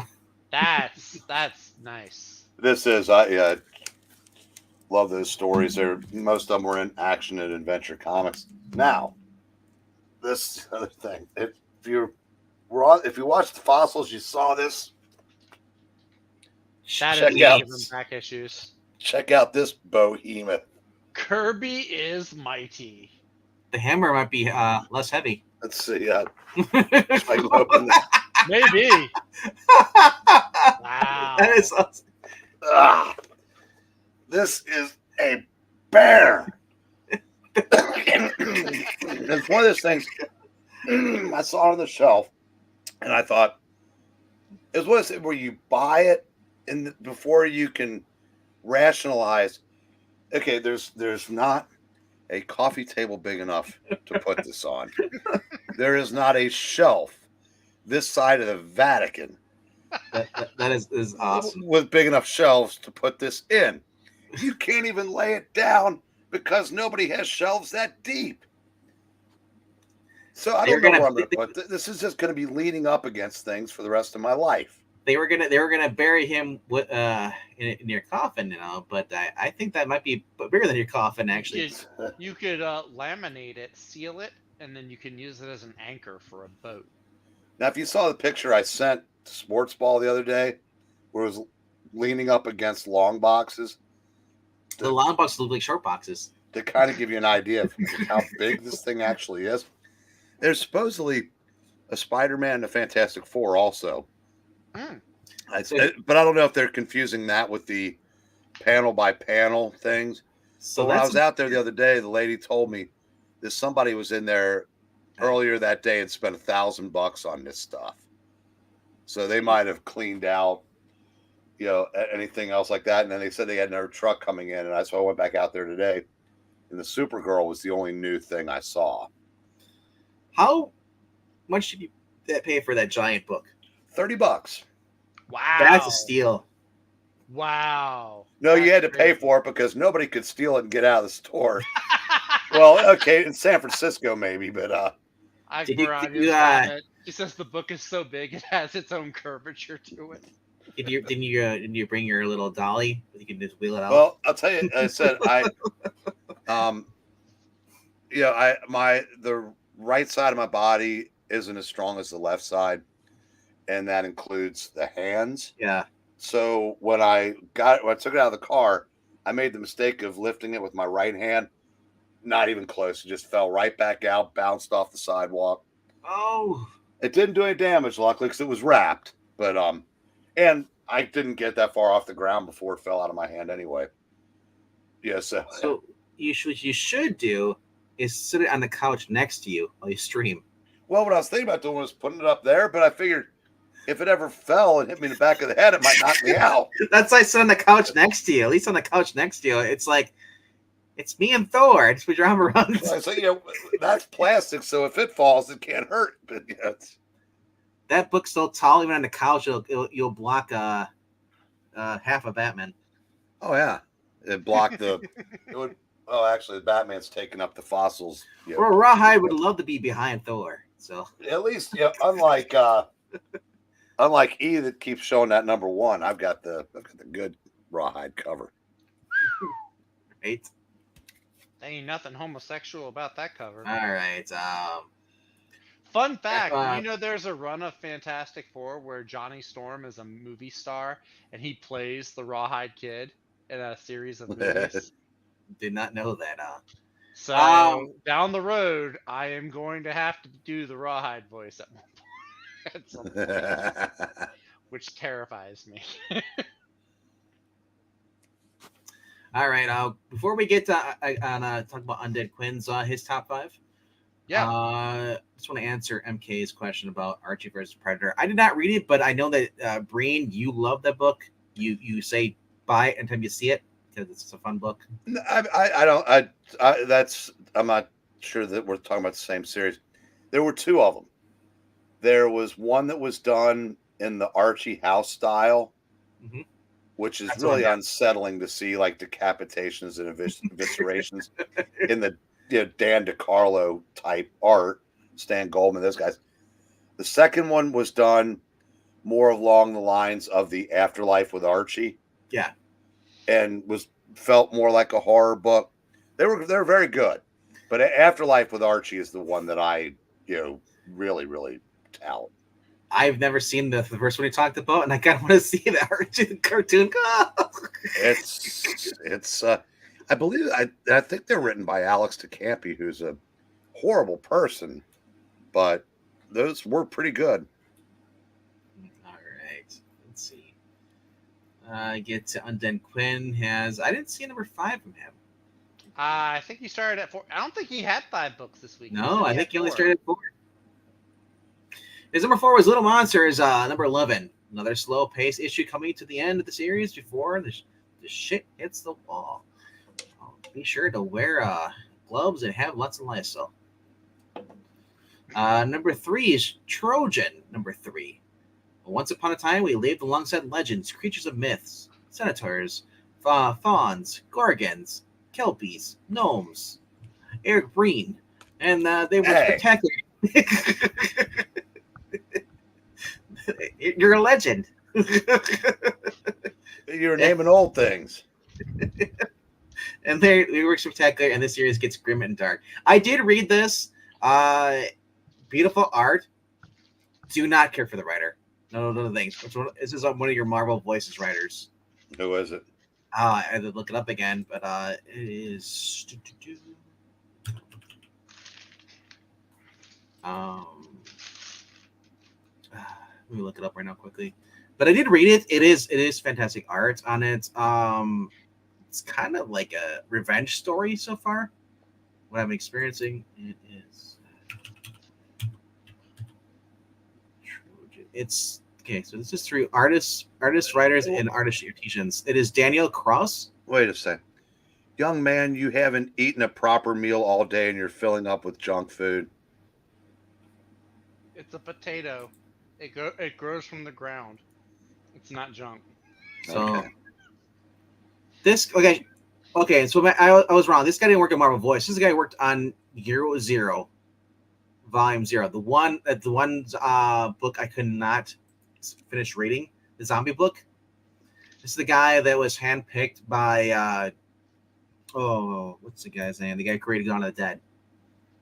I was gonna say George I'm having George, thank you, because I'm having bad memory case fog and brain fog because I wanted to say George Soros. I know that's not the right answer. George Soros. He is the Walking Dead. Different George, different dead, but yeah. Yes. He's the creator of Dawn of the Dead and stuff. So this guy Rune in the book made it so woke compared to this is a prequel story for 0-0 compared to the other ones, and just got the point where I just threw the book out. It was trash. I didn't want to read it anymore. It was just dumb. But I guess this book works. He's also working on another book called Nightfall, double feature through Vault Comics, which I've never even heard of. But yeah, Trojan is basically legends have been hunted down by humans, their existence, and this guy basically creates snuff films of them. He basically kidnaps them, and they're trying this one girl who is as we're told is a fairy, and in the classical sense, not the current modern sense. She once she's infiltrate, try to find the guy and eliminate him. And this issue 3 I saw on the shelf was just brutal. What happens to some of these creatures, and just it is just beyond. And one of them actually looks like the guy from the little gnome guy from Harry Potter. I've never watched Harry Potter. He's not a gnome. He's an elf. Well, this version of the game gets brutally shot with multiple bullets and killed. Oh, geez. Chunks of flesh and everything. Yeah. Not only that, he was being assaulted by the guard, sexually assaulted multiple times for the past 3 months. The guard likes him. That's why he's sitting around staying alive. I was like, this is the most disturbing thing I've ever read. It sounds disturbing. Now I have to hear about it. That was his number 3, though. Oh, okay. His number 2, Nicholas says the Batman Adventures continue season 3, issue 3. Pick this if you like the cartoon back then. Which I agree. His number 1 is JSA, right? You're lucky that I'm not in what's his name? I Love Comics. I can hear you eating it in the microphone. Oh, can you? It's okay. Go ahead. I don't care. Unless they complain. Super chat if you want him to stop. I don't. Can we do super chats now? No, yes. Oh, about to say we can get paid. I won't only do if we that. get 600 more people. I'll 700. mute myself as I munch on these. All right, his number 1 though. I Hate Fairyland number 5. The band plays on as Gert finds her groove again, and finally makes her way closer to Fairyland. The comedy hits every beat when Metal Barb follows her around. Not sure that is. He says, "Please give this a read." It sounds like a very indie book, and sometimes if it's not too popular, the series do get canceled. So I think when he said please give this a read, he was talking about his books, not the actual book. who knows? Who knows? Yeah, Undead Quinn, if one of us is right and the other one is wrong, let us know. Or don't let us know.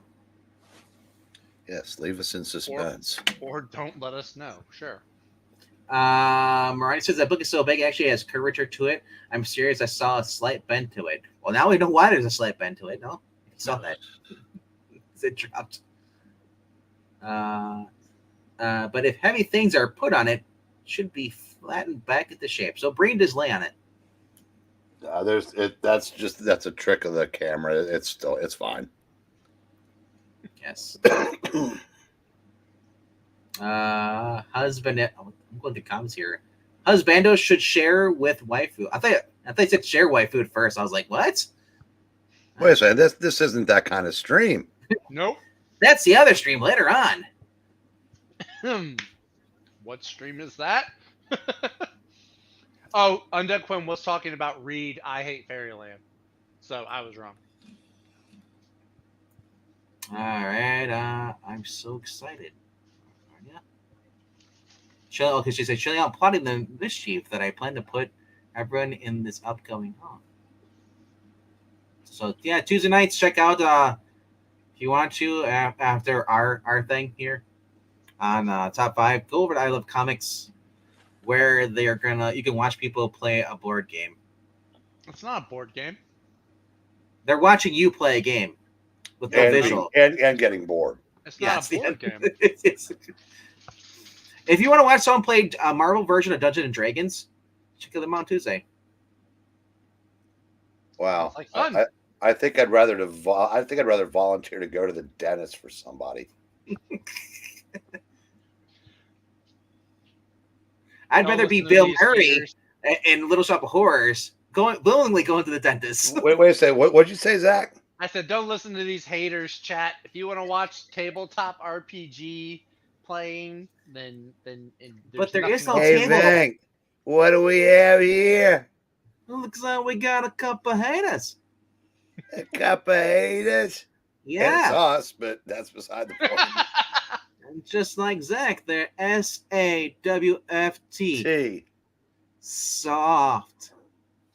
I've been working out. Thank you very much. Look, you're not insulting me. You're wounding. What are you working out? Everything. Your grief, your misfortune, and your issues. My muscles, my legs, my arms. I don't know. Maranya, we can wound you, but we can never kill you. It's impossible. Are you building up your butter muscles? No, not my butter muscles. You know what that's from? No, I don't. That's what Bluto used to say to Popeye. Oh. You don't want these mitts. Trust me. No, it's just we're just kidding. Well, I would say I'm just kidding, but it sounds fun. But I said it's probably, to each their own. If you love watching other people role play without the costumes, it's a thing. No, like I said, I don't mind watching Jeopardy. I don't think I would enjoy watching other people role play. Yeah, at least not Marvel stuff. Yeah. I mean, that's. But that's a whole. But speaking of, that's a whole another stream. But one thing I've learned through the years is geeks should never make fun of nerds, vice versa, or make fun of other nerd things, because it's true.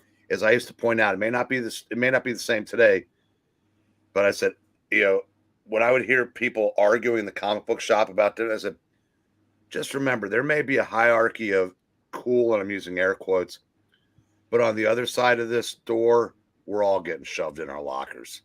It is true, Eric. One man's pleasure is another man's grief. I thought you were going to say one man's pleasure is another man's pain. I was going to say, again, that's a whole different stream. I just don't even know what I'm doing. I don't know. $2.99 per minute. You know, Zach, that might be why you're in the situation you're in now. Might be. Might be.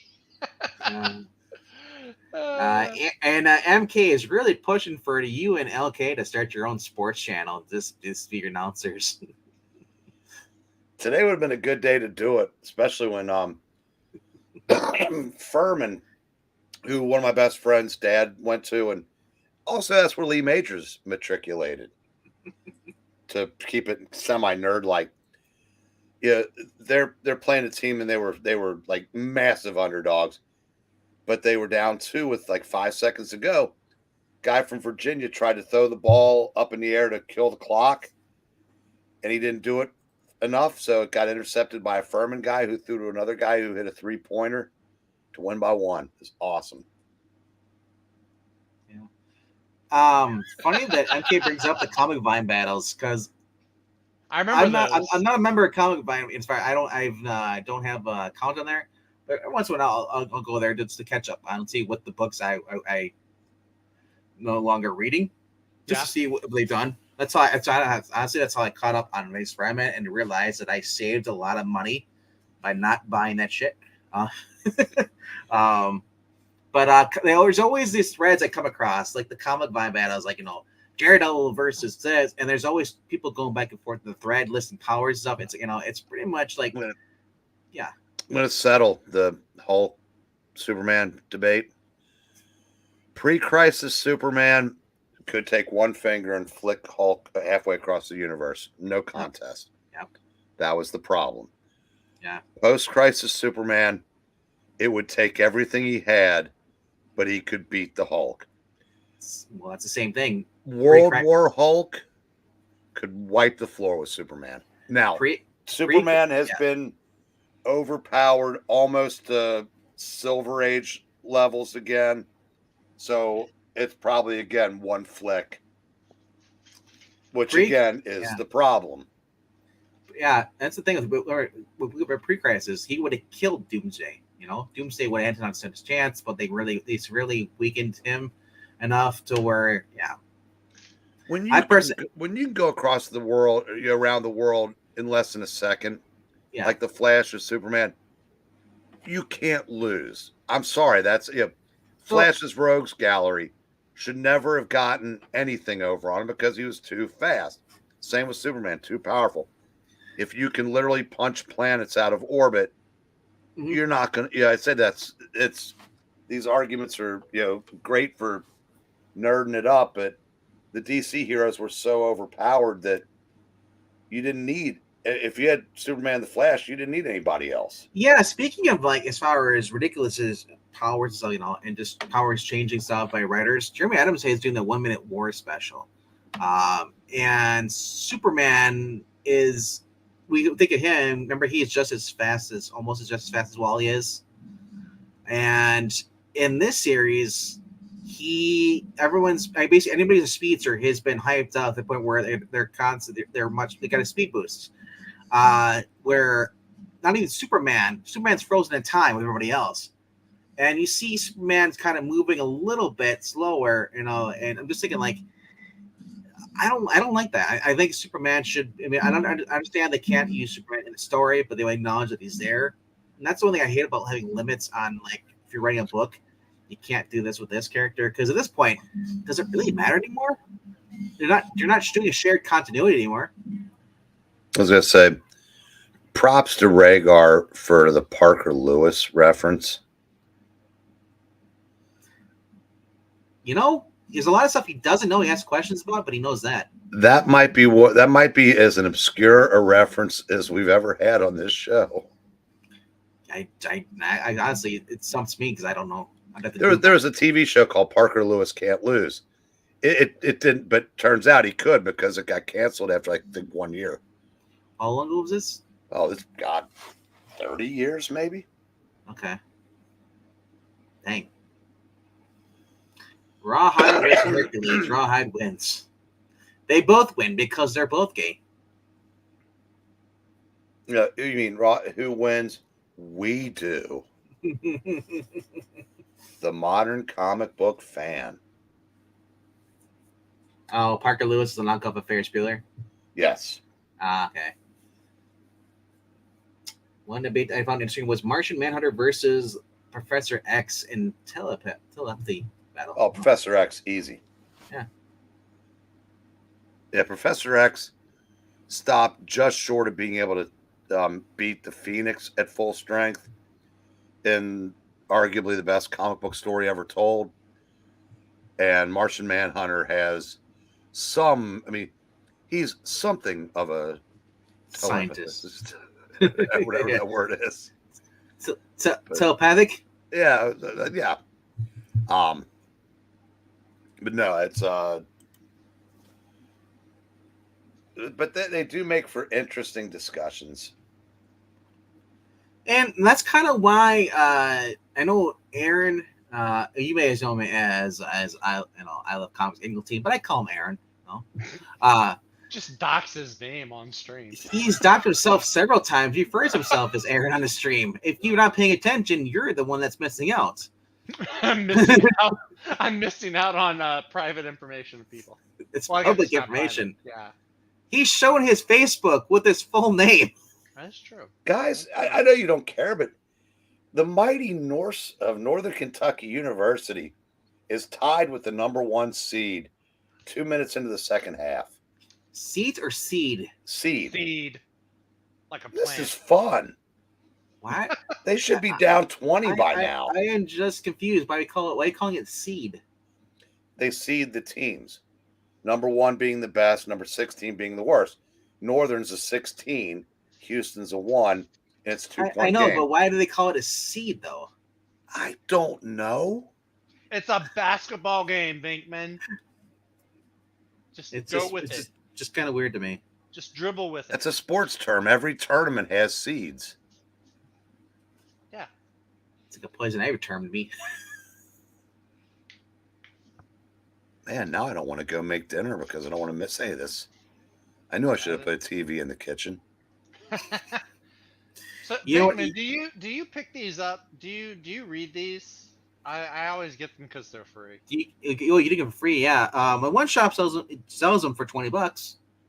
Wait, what? Yeah. The Connects? Well, the diamond one. Well, Yeah, no, the these are just like the little previews, the free previews. Oh, hey, folks, this movie comes out tomorrow. Yeah, and I don't think. Wait, no, Palpatine is around tomorrow, but he doesn't say anything about if he wants to review that. I'm gonna try to go see it. I'm thinking, because Sunday I'm not gonna be available because I'm going out to the theater. We're either gonna see Shazam or 65. We haven't decided yet. What is it? So you can't read with us Sunday. I'm not gonna be. Yeah, I'm not gonna. Oh, be that's unacceptable. I can't be here next Sunday. By the way, I got my draft. It better be Radar non-alcoholic. out tonight. Ah. Better be a non-alcoholic draft. But All right. Yeah. Shazam is out tonight. Yeah, That's right. They do like the early. Don't worry. I'm sure nobody's watching it. If you check on Erotic, he's probably gonna say, "Look, it's an empty theater." So are we reading tomorrow night? Yes, we are reading. Possibly 2 books. I'm not sure. All depends on who shows up and if Trusty's available this week. Graphic Man, I hope if you're listening, you're able to join us tomorrow. Not sure what we're reading. You know, we should read one of these days. Breen will appreciate this. There's that Avengers issue where Namor fights Hercules. I read the comment about Rawhide fighting Hercules, and made me think of that Avengers where. Oh, Prince No More. Wait. You the comment about Rawhide fighting against Hercules and you thought of Namor? How dare you? No, it just It just brought it How to my dare mind. you, sir? Like in terms of like Hercules fighting people. I Hercules followed your fighting- logic, even Thank if you. our host did not. Thank you. I get that my logic is tricky. I get it. It's What are you, unique. Sweden over there? It's the second time you've done that tonight. Sweden. What's wrong with Sweden? It's Or good to Switzerland, have. what do you want to call it? You know, he's neutral. It's He's good like, to have neutrality. The net needs it, or do they not? I don't think they do because oh, every time it Annette's comes she's out, not alive anymore. Oh man, God, when you get a shot blocked on a fast break, Oh. that's not good. So- Come on, get the ball, fellas. 15 people watching right now. We haven't really, we don't know what we're reading tomorrow. We might be, if you have a favorite Fantasy Four or even a Spider-Man, it seems to be the only two books we read on this channel. Let us give know. us some variety, people. Yeah. Give us some variety. Let's change I it mean, up. Jay is gonna want a DC book. I know that. Hey, yeah, Rhaegar. Yeah, I remember that. I remember when net neutrality was taken away, and then everybody died the next day. I remember that. Everybody died on Y2K. That's true. I remember Y2K also. they broke the walls down. Those All right. what a All right, day chat. that was. Who's picking this up, chat? Be honest with me. Who's gonna pick up Tom Taylor Uh, and Nicholas Scott Not on me. Titans? Sorry. Really? Not even with your boy? Not even with Wally? No, I'm just kidding. I'm gonna try the first issue. I'll try the first issue out. I like Teen Titan. That's the only TT that I like. I don't care for Tom Taylor. I'm gonna think of another TT initial that you do like. Here's another one for you. The new Texas Shazam. Tornado. New Shazam coming out. This is a new #1 as well. So I know V is getting this because it has Dan Moore and Mark Waid. Only Vince would take the most popular wrestler on planet Earth I and don't change think- his name to the Texas Tornado. Amazing Spider-Man 150. Let's see it. And then this is Jeremy Adams. He's still at DC. He might not be on Flash after a while, but we have got to him look. on Green Lantern. So there's that. That's pretty cool. Breen, do you know what Amazing Spider-Man 150 is offhand? Yeah, it's right after the clone thing ends, and he goes to Dr. Connors to see if he's the clone or not. He think falls we've read that asleep one, and right? imagines he fights all of his own old enemies, but they don't speak.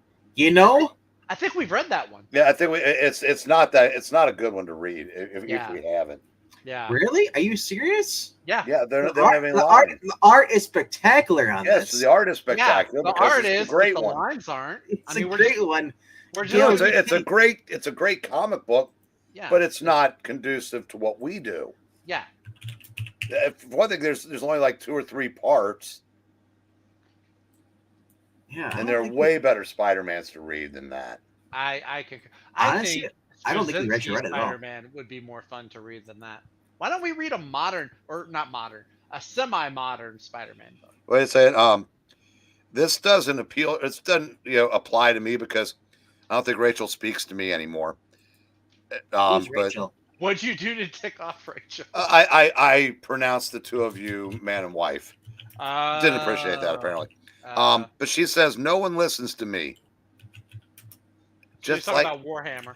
needy. Damn. No, we have not read Amazing 150. Well, let's just say we did. We've done 157. I know that we've read it because that. Well, if we read it, talk to a senior puppet team who likes to keep things in the vaults. I'm not the one who's upset about not uploading it. That sounds like a you thing. I'm not gonna go to. I'm just saying. You're saying, look, we've already read it. Well, apparently we haven't. It's not on the channel. I remember it though. Maybe you remember reading by yourself. How can And I also, read that? Warhammer is just great. But unless it's on Marvel or DC app, we don't have access to it. Unfortunately, that's how the cookie crumbles. Rachel also says, Eric, I never got upset at that because she calls me husbando all the time. I know. I was kidding. Gas and El Espanol. Hey, Rachel Dolezal. There's a name I haven't heard in 100 years. But I did get the googly emoji eyes from her when I said that. Right. Wow, it's tied up again. Batman Generation Joker, that comes out too. What's up, twin? Wait, a Batman book with the Joker? No, it's called You got Generation to be Joker. kidding me. Wow. It's not James Napier or whatever you want This to is- call him. It's Sean Gordon Murphy. Okay, then I'd give him a pass. By the way, folks, now that my twin is here, I feel I should let y'all know. Later on tonight, we will be discussing the third volume of Jonathan Hickman's excellent superhero spy series, Secret Warriors. Volume 3 was incredible. That's my short one-word review. You should check us out over on Twitch. Actually, the one Well, wait a second. Why should we go check it out if you just gave your one-word review? Because then we're going to go Oh. deeper into it. Oh, Can't it's tell if he's making noises that... Oh, he's talking in and out. Like the And I'm not burger talking place? about the burger place, which I wish we had one around here. You know, I wish I had one. there is one fun book we should read. It has not only does it have Jameson in it, it has a lot of good people in here too. Is anybody else in the chat getting burnt out on Jameson? No.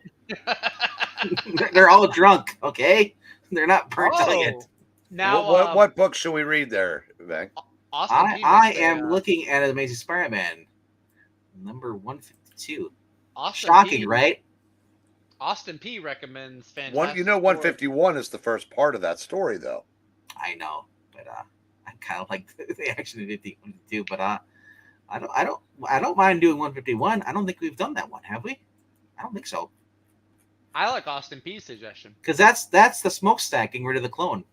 151. Yep. I'm so tired of we've read like 3 or 4. But the fact that we have Flash Thompson, Harry Osborn, we have our good pal Jonah Jameson in there. You know, The clone's not in that, Zach. He's just throwing him into a smokestack. That's me throwing Zach into the smokestack. Well, he is developing a bit of an attitude. He is. But I thought we might have read this one. I think we wanted to do one. It looks familiar. I know I've read it multiple times. But it's the first time he goes against the Shocker, I believe. Did Zach Crook offer his camera freeze? We can't hope for that. Oh, Never happened. I'm sorry. I fell asleep. Y'all were talking about Spider-Man, and I got bored. Actually, we were talking I get it. You were making a funny. Oh. See that? Zach hates the flagship character of Marvel. Did you just make the guns, the finger guns? Yeah, I did. Good Lord, go back to dabbing. Yeah. I read your suggestion, Austin P. I like it. Yeah. What was his suggestion? Fantastic Four 316 from Steve Englehart. It's not your normal Fantastic Four. It's ironic. Human Torch, but it's Crystal and Miss Marvel. Fantastic Four 316. I'd rather read Austin 316. There's also Alicia, but she's not really Alicia. She's secretly the Skrull. That is okay. There's Kazar and Michael Morbius. Kazar. I'm starting to get into this idea. Yeah. See, I thought you would. You just gotta. Michael Morbius in this. What is Austin 30? Oh, is that the Steve Austin joke? Joke. Is it a joke? There is no joke about that. That was the thing he did, though, huh? He's like Austin 316, like. So I just kicked your ass. If you think Zach needs to learn more about what we're talking about, give me a hell yeah. Yep. Steve Austin hasn't been relevant since Expendables 1. What? Sorry. You haven't. You've been Expendables. We're never relevant.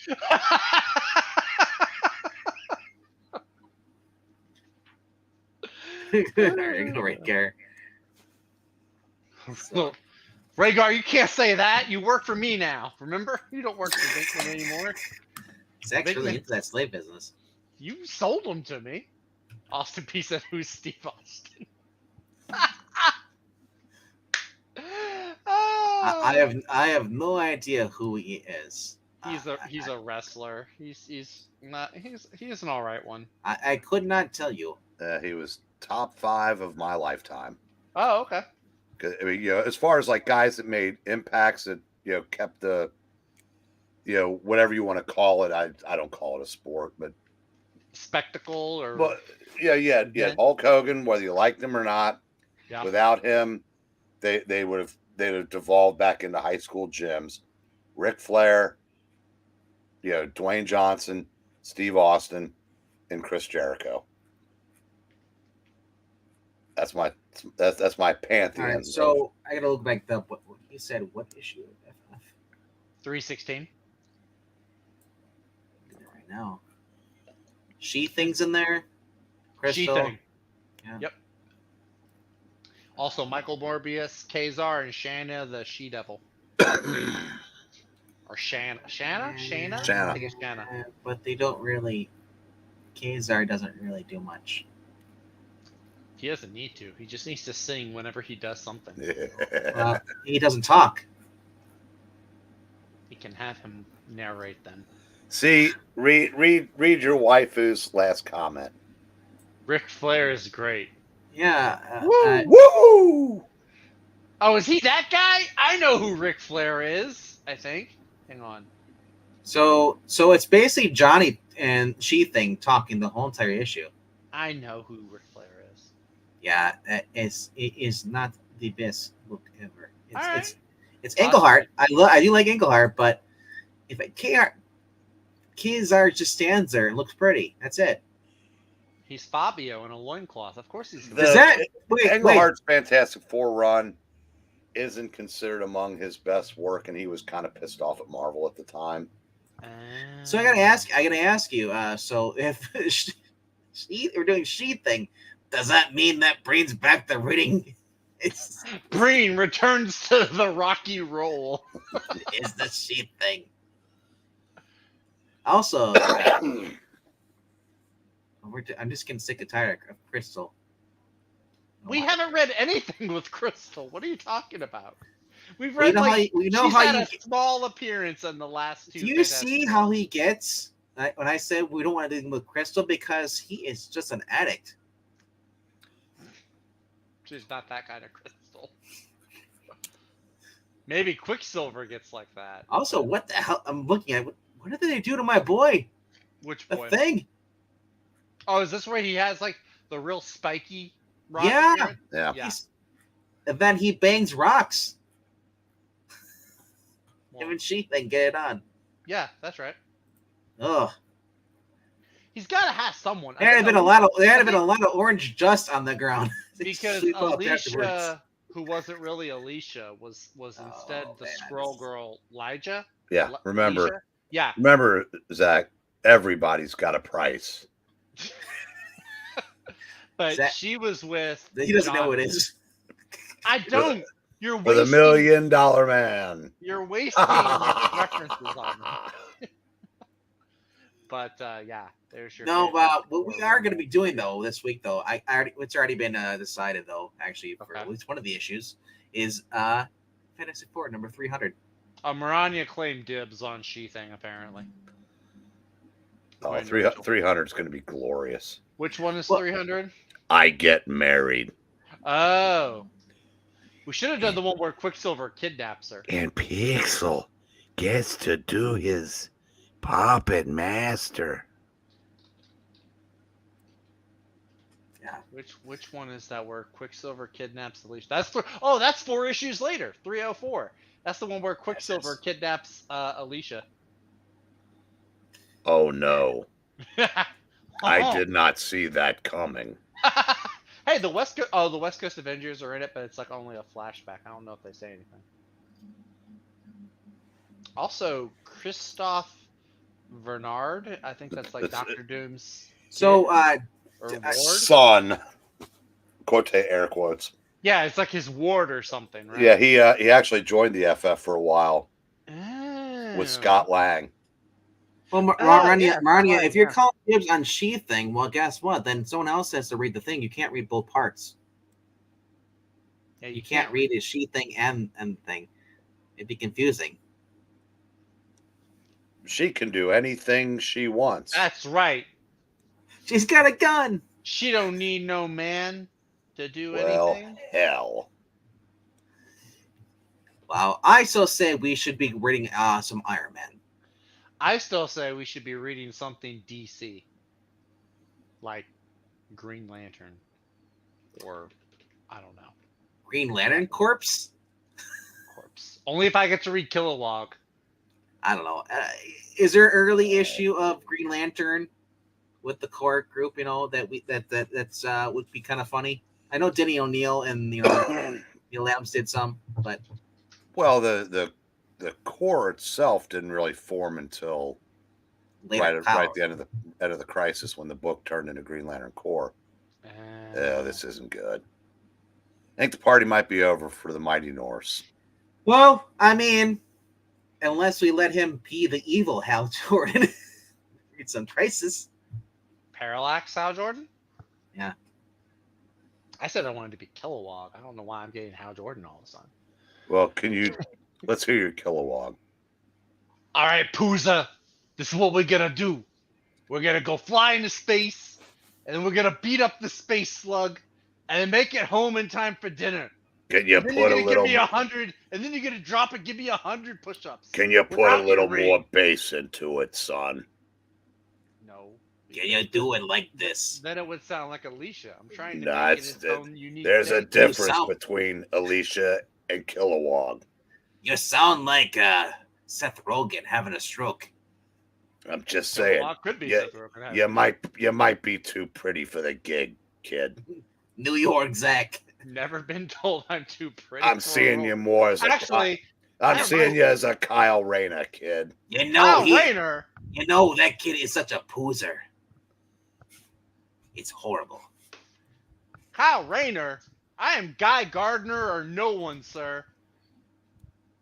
Anyway. All right, give me a Guy Gardner. I'll give you this first. I got the whole.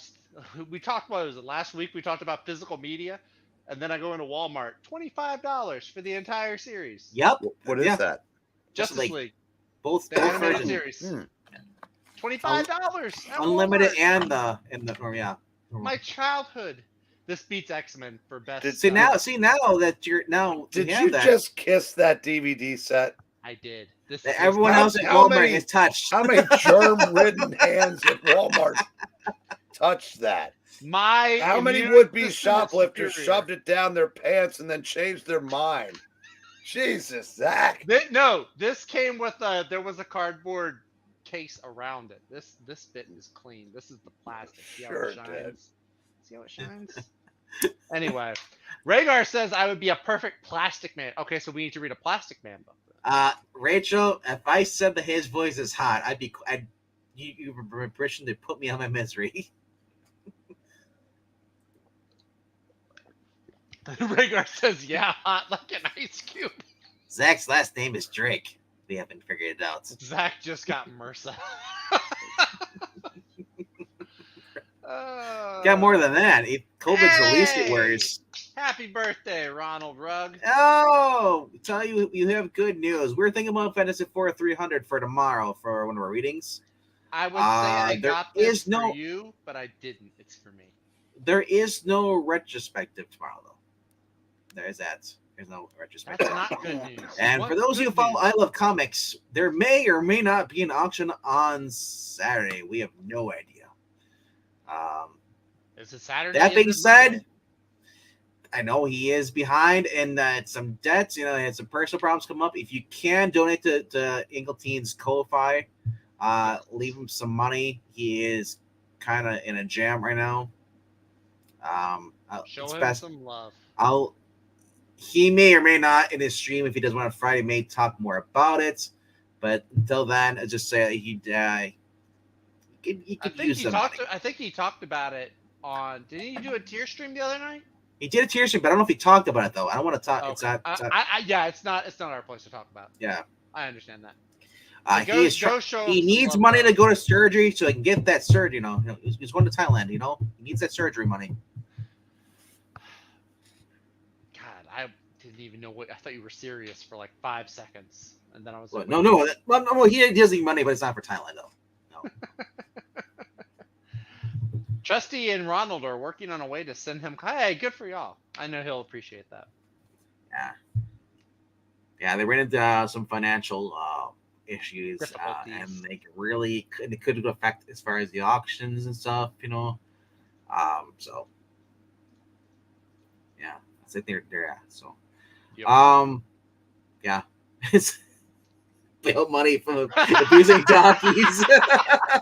Yeah, the interest rate on those will get you, man. If you don't pay the whole thing off within like 3 months, like the interest jumps up like 80%. Yeah, it's true. The donkeys create their own website, and then Yep. they have text messages and video, and they're Me just Too. basically, yeah, they're just they're The donkeys are doing Me Too now. yeah. It's a thing. Yeah. All right. But happy birthday to you, Ronald Rugg, and I will not sing to you because that's not something you do to a guy on a birthday. Guys don't do that to other guys. Mr. President, happy birthday. And yet you just did. Yeah, you just broke your rule. What on I earth? I man? sang to the I said Mr. President, and obviously that's I'm quoting a line here. You ever watch Wayne's World? No. Wow, Let's Zach, hear it. you're just going. Let's hear it. Oh, I thought you were gonna say Zach Wow. is not cool. Okay. Take At this point, do I even have to state it? It's obvious now. Yes, Austin- you know that what that's from, right? Is that Marilyn Monroe did a no, yeah. I know that bit. and then they boned. Of course, Marilyn Monroe. Of course, I know about her. But we're talking about Jackie and Marilyn Monroe. Yeah, Jackie Kennedy. No, it was John Kennedy. Yeah, What also known as Jack. Oh, was he known as Jack? Oh, okay, I Mhm. thought Jack was the brother for some. No, No, Robert was the brother. That's right, Robert. Yeah, there was actually one older than John who was killed in the war. I think I knew that. I'm not entirely sure, but I think I did. Your birthday is only one of 3 movies. Back to the Future, Back to the Returns, or Terminator 2. Pixel and I were talking about that last night as far as the whole Gotham Knights thing. Zach, did you ever see that? They replayed it after, God. like they had what was on last night? You know what cracked me up? I read, who was it? LK? Somebody saw Gotham Knights and was just like, I felt their. I think brain LK bleed. said he wants to watch it because he heard it was a training. That's right. Where I think it was Pixel actually watched it. Pixel hated it though. So the thing Yes, is, I was on and so- Twitter and I saw somebody. He's from the Comics Aficionado. Gabe from Comics Aficionados. He watched it and he gave like a little Twitter review. And overall, it was like, not bad. I was like, what? What world is this where somebody says Gotham Knights was not bad? That show is so horrendous.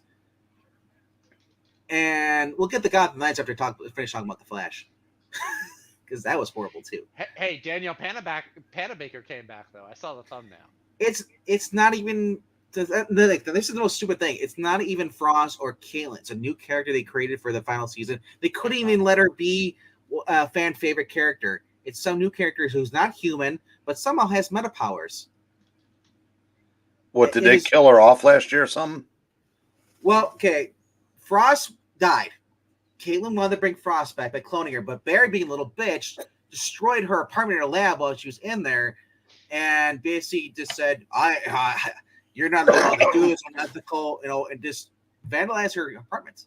So then her and her boyfriend, Chilblain, decided they wanted to continue the experiment without Barry. And there was this whole moral issue in one of the couple episodes in the season. And when Caitlin came out, she wasn't Frost, and she wasn't Caitlin. And she has no memories of them at all whatsoever. She's, and she's this new being, and she's basically a dirty hippie. The way she dressed, she dresses. Do you remember when watching Gotham? We watched little Ivy, how she dressed when she was poor. Yeah. That's how Panabaker chooses to dress. Her character to choose to dress normal. Dear God, it is just horrendous. Couldn't they have brought her back? This episode of The Flash, dude, this week, there was no Flash. There was Barry and Iris are gone. We had to suffer through Cecile, who is such a horrendous character. Iris went from being horrendous to being actually redeemable and actually enjoyable to watch on the Flash. I know, shocker, right? Who? Iris. Iris, Oh, Candace Penn. She's improved, gotten better. Whatever reason, the writing for her character's gotten better. But this episode was so horrendous that they had to have some girl named Allegra and team up with this girl who basically name's Becky, who's like her whole thing is that she gives bad luck or good luck, and it's just three of them teaming up, and it's just got the point where it's like, what is the point of this episode? I understand you want to filler, but you could have said like, okay, it's been a week, because that's what they do with TV shows. Like a few days later, and they could have had Barry come on, but there was no Barry, there was no Iris, and Joe West, his character has left the show, took his daughter, and said like, we can't be around. It's not a safe, It's like if you want, it's like if you want to, like he's saying this to Seal's wife, if you want to like be with us, you can visit us on the weekends, but we're not going to be in Central City anymore. It's just too dangerous. And the villain in the show is, well, I don't know if it still is, but it's supposed to be. It's they brought back Batwoman, but it's an alternate worth Batwoman, and she's Red Death because they don't have Bruce to be the Red Death. They turned, what's her name? I forgot what her character Ryan name is. Wilder. Well, yes, it's how horrible it is. My mind's purging it, and yeah, they brought her in and made her a villain, and I'm like, oh my gosh, she's basically just the same character, but they're saying she's a villain, But yeah, it is just horrible. Yes, true. It's true that Cecile is hot, but dear God, she just needs to shut up. Her dialogue, she is a know-it-all. And she's like, oh my gosh, she's like, it's this episode, she's like, I hate guns. I'm like, you were a DA. You're married to a guy who was a former chief of police who owns a gun. And you just talk about how she gets so up in arms about guns. I hate guns. Oh, I don't like them. It's like, why is this even on the air? And then we got set through 2 more episodes, and then they're going to bring back Oliver Queen. It sounds like you're doing the nerdrotic thing where you're watching a show you hate just to do the reviews. No, I'm watching a show to find good stuff in it. It's the final season. We've been covering it for the past 3 seasons. It got better, dude. I watched there was nothing good in this episode. It's getting harder to find good stuff in the episode. Honestly, the side characters for some reason were gave a limelight. They're like, what? It's ending. Let's make people just watch more about the side characters. The side characters' stories have gotten worse and worse as it's gone over. Well, they get worse and worse as they add more and more side characters. That was why I dropped out of Arrow. The most disappointing of this show is that this episode was directed by Tom Cavanaugh. Really? Yeah, if you know who he is, that's Harry Wells. Actor. Well, I know who he is. It is. I just couldn't believe it. And so, guess what? Next week's episode's gonna come. Who's going to joining now? What the hell? Nia is coming back. So Supergirl, Dreamer. Oh. She's on next week's episode. Oh. No, but dare I say it? There are moments of Supergirl that have been better than Flash. Supergirl season 1 was actually. Well, I'm not talking about that. I'm talking about like the final 2 seasons. There were parts of those episodes that were better than the Flash. When Supergirl's sister still had like normal length hair, that's when I watched it. Once she got they chopped it off, I was like, eh. But that had nothing to do with me watching or not watching the show. That was just it happened around that time. Like I said, I don't watch shows just to say how shitty they are. No, I watch shows because I want to give them the benefit of the doubt. Okay. And it's ending, so why not? It's a trend, I mean, it's a show I normally wouldn't care about. I wouldn't watch, but Pixel do have fun just sitting there and just like we were watching, and he's like, "Dear God, why are we watching this?" I'm just like, "Oh, I just came back. What did I miss?" He's like, "Fucker." He's like, even though I just pretend I leave because he doesn't know because I'm not the camera on, so we're watching it. Like I said, I try to find the decent part of the show. So look at the smaller things. I sat through all seasons of Batwoman because it was content. People liked it. People reviewed it on the channel here. There are people who actually sat down, wanted to see what we talked about, And there was decent parts in there. I liked Alice. I liked Ruby Rose. But like I said, there's just so much bad that outweighs the good. It's kind of like current DC right now. There's so many bad writers that outweigh the good writers. But I don't know. But I want to turn this into a rant stream. You should have stopped a few minutes ago then.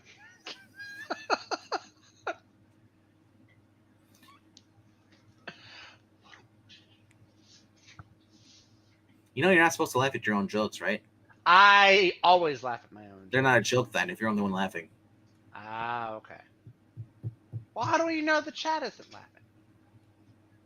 I don't see any LOLs. We know. Okay. Cough. Cough? Oh. Superman and Lois is actually been a good show. That's the thing. Did they bring in? Did that start season 3 yet? Yeah. Is this the last? It's getting canceled. Well, we don't know. I mean, okay, I thought I heard it was. According to James Gunn, that show is going to continue because they've actually been enjoying it. The creators and stuff. Wait, it's continuing because he's been enjoying it? Well, no. He said he knows we're trying the DC stuff. They actually are liking the fact that people are watching the show. Oh, okay, got it. No. I thought you said that they were going to keep it on the air just because James Gunn was. There's a lot of fan demand behind this show compared to the other ones. Batwoman, all stuff. This people actually do like this because it's actually an honest attempt at writing a good Superman TV series.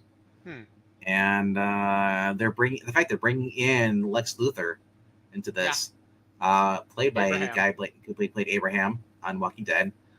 We have Bruno Mannheim, who was just appeared on the first episode. It's played by Tyrese from The Walking Dead. So it's cool. We got like 2 people from The Walking Dead. Yeah. And he's jacked. He's a big guy. He was in Arrow. I think he was in Arrow. Maybe it was. No, he wasn't. Bronze Tiger was an Arrow. Not yet. No, the guy that played Tyrese, he was an Arrow though. I think he was an Arrow. Because it was around that time. It was right after he got killed off on Walking Dead. Because I remember, because I pointed it out, because the girl that played Beth also ended up on Flash after she died in The Walking Dead. I don't know about that. I don't think so. But anyway, this is not connected to anything Mark Guggenheim's writing and all that stuff. There's just no Arrowverse connected to this whatsoever. The only thing they could say is loosely connected to the fact they have John Diggle appear on the show. But that's about it. It is. I don't know. What's her name? Onomatopoeia. What's the one you like? Onomatopoeia. Onomatopoeia. Yeah, the guy that makes the noises is in this season. It's so weird. They couldn't get him in Arrow, but they put him in Superman. I don't get that. But it's cool that they well, I think it's because WB now, as far as CW, they're actually getting a permission from the DC of more characters they can put into it now. Chad Coleman was in Arrow. He played Tobias Church. Oh, he was there. Okay. Yeah. That was during the Prometheus, wasn't it? I'm trying to find out what year that was. Season 3, 4. It was 4 episodes of Arrow in 2016. So that might have been season 4. Yeah, that would have been season 4. No. Oh. Yeah, it would have been season 4. Yeah. Yeah. So I just don't know who he is though. Onomatopoeia though is a cool villain. He's a villain. He does not talk. What happens is he says noises. Like if he was gonna slap you, he would say slap. Or if he was gonna like blow something up, he would say boom. And his mask is that weird swirly hypnotic thing. It looks like an eyeball from one of those comic covers. To me, the cover looks like he's just got like frosting on his face. Frosting? It's a Cinnabon. It's a cinnamon roll face. Rhaegar. I'm not a penis. I'm not a penis. I'm not a penis. Kukapia. Anyway, so I think we're putting Mr. Breen to sleep, or he's just continuing to watch the show anyway. We've been going for 2.5 hours. You are doing a stream tonight with Skip on Skip. on Skip and Tosh Yes, on at Twitch. some point this evening. Yes, Skip and hopefully Ash on Comics will be joining us. We will be talking about Volume 3 of Secret Warriors. You can check out Skip's YouTube channel. If you're not on Twitch, Skip and Tosh does have a YouTube channel where he has uploaded the previous streams that we did. You can go check those out. We do a little Yes. deep dive introspective into them. Do you guys show the book at all, or just talk about it? Yeah, we go through panels of the book. Okay. Skip, because I think Ash does for sure, but I think Skip has them digitally, so he'll pull up certain panels on comics. Yeah, because Skip has been showing a lot of booty on from the comic book, man. I saw that. And I can see the art's pretty nice. You know, it's probably from 2007, isn't it? What, from Secret Warriors? Yeah, early 2000s. Yeah, like early mid 2000s. Yeah. Yeah, I was gonna say there's before no Marvel way ended. they would do that current Marvel right now because the guy's got like these hot ass female workers. Oh, I know the scene. I read that today. Yeah. I know just what you're talking about. Yep, Contessa Yes. Allegra de Fontaine. Good lord, Eileen. Rogue who? No, not. You know what? reading this handful of issues made me furious that they got Julia Louis-Dreyfus, because she is not going to be wearing that skin tight backless tank top. Skip is talking about I'm not gonna pronounce the word, but Anatopia or whatever. Amanatopia. Whatever. Yeah, Amanatopia. He's saying, didn't Kevin Smith invent him? I don't know. He might have been for Green Arrow. I think he did. Amanat. I can't spell it to save my life. Google's gonna have to help me out. Amanatopia. It's gonna give me a spell check. Yep, there we go. Julia Louis-Dreyfus. Yeah, Kevin Smith and Phil Hester created the character in Green Arrow. Wow, I walk in and talk is about booty because Jackson, White, Kirk, we just love booty talk right here. We do. It's the new thing from Geeky Puppet Show. Hey, yep. Jackson, silver-haired Bronze Age babes looking for you.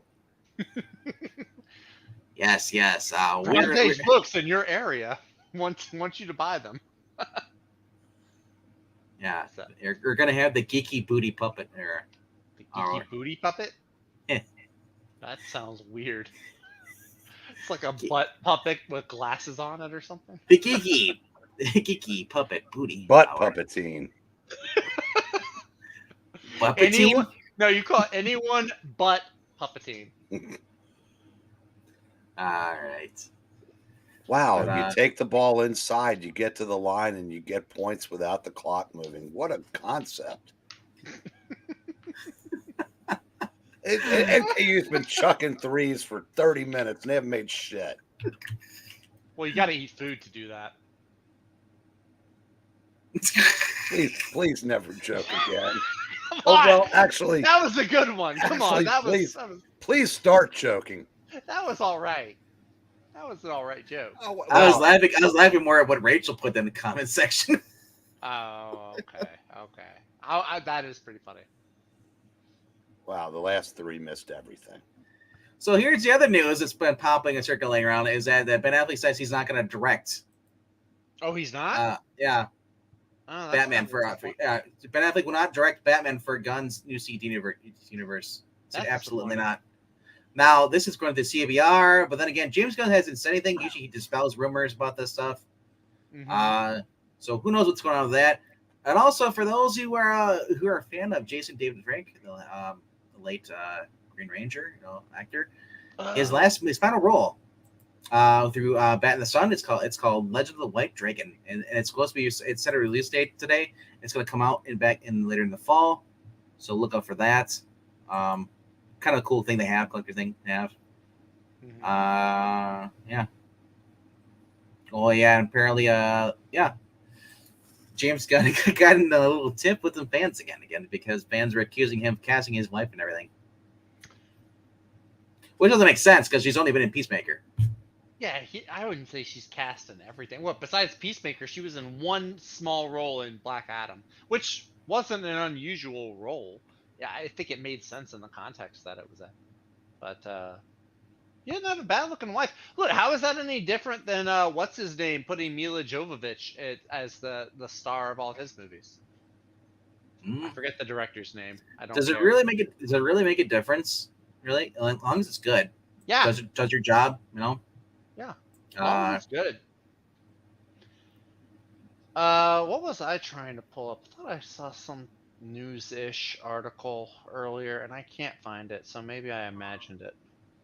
So never mind. Forget I said anything.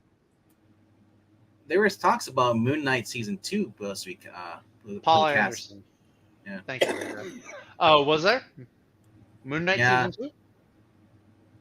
They can't have started filming it already. No, but they're talking about who might be reported to be being cast and stuff. And it's like, I was like, eh. I But mean, if they did a Moon Knight season 2, I would want to see him go to New York or something. where? Mother of pearl.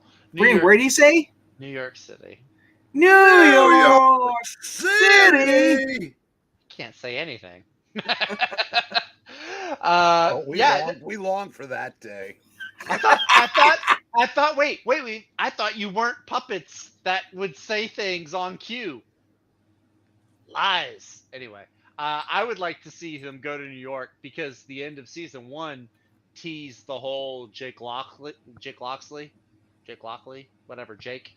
I would like to see them like that be like the main role that Oscar Isaac has. Not definitely. I never want to see nerdy little museum guy again. That was a waste. Like he could have been Hollywood billionaire playboy guy, but they made him a Weasley little museum janitor. I was like, that was a waste. At least make him more Mark Spector than Steve. I don't care enough to remember his last name. Grant. Stephen Grant just came to me. Anyway, yeah. Oh, yeah. And other shocking news: the critics hate Shazam. Oh, that means it'll be good. Yeah. Because yeah, if critics hate something, it's normally going to be good. But wait, rumors of Henry Cavill to boost sales.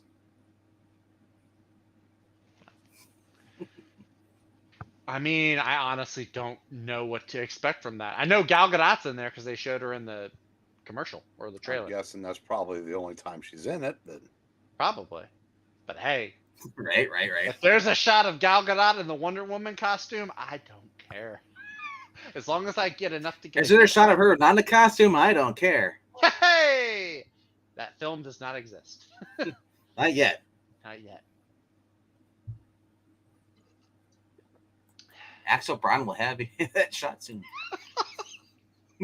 Probably already has. I mean, Wonder Woman's been out what since 2015, 16? Oh, and speaking of which, I noticed that you didn't have that book you're talking about on Tuesday. My shop didn't get it. The Forged. I meant to say that. Yeah, my shop did not get any copies of the did Forged. dabble in that. I was right. It's Space Lesbians. Is it really? Yes. I don't know if I should be upset Space. or Space. okay. It's basically Gears of War if they rebooted it today with women. Butch, angry lesbians. I'm not. Well,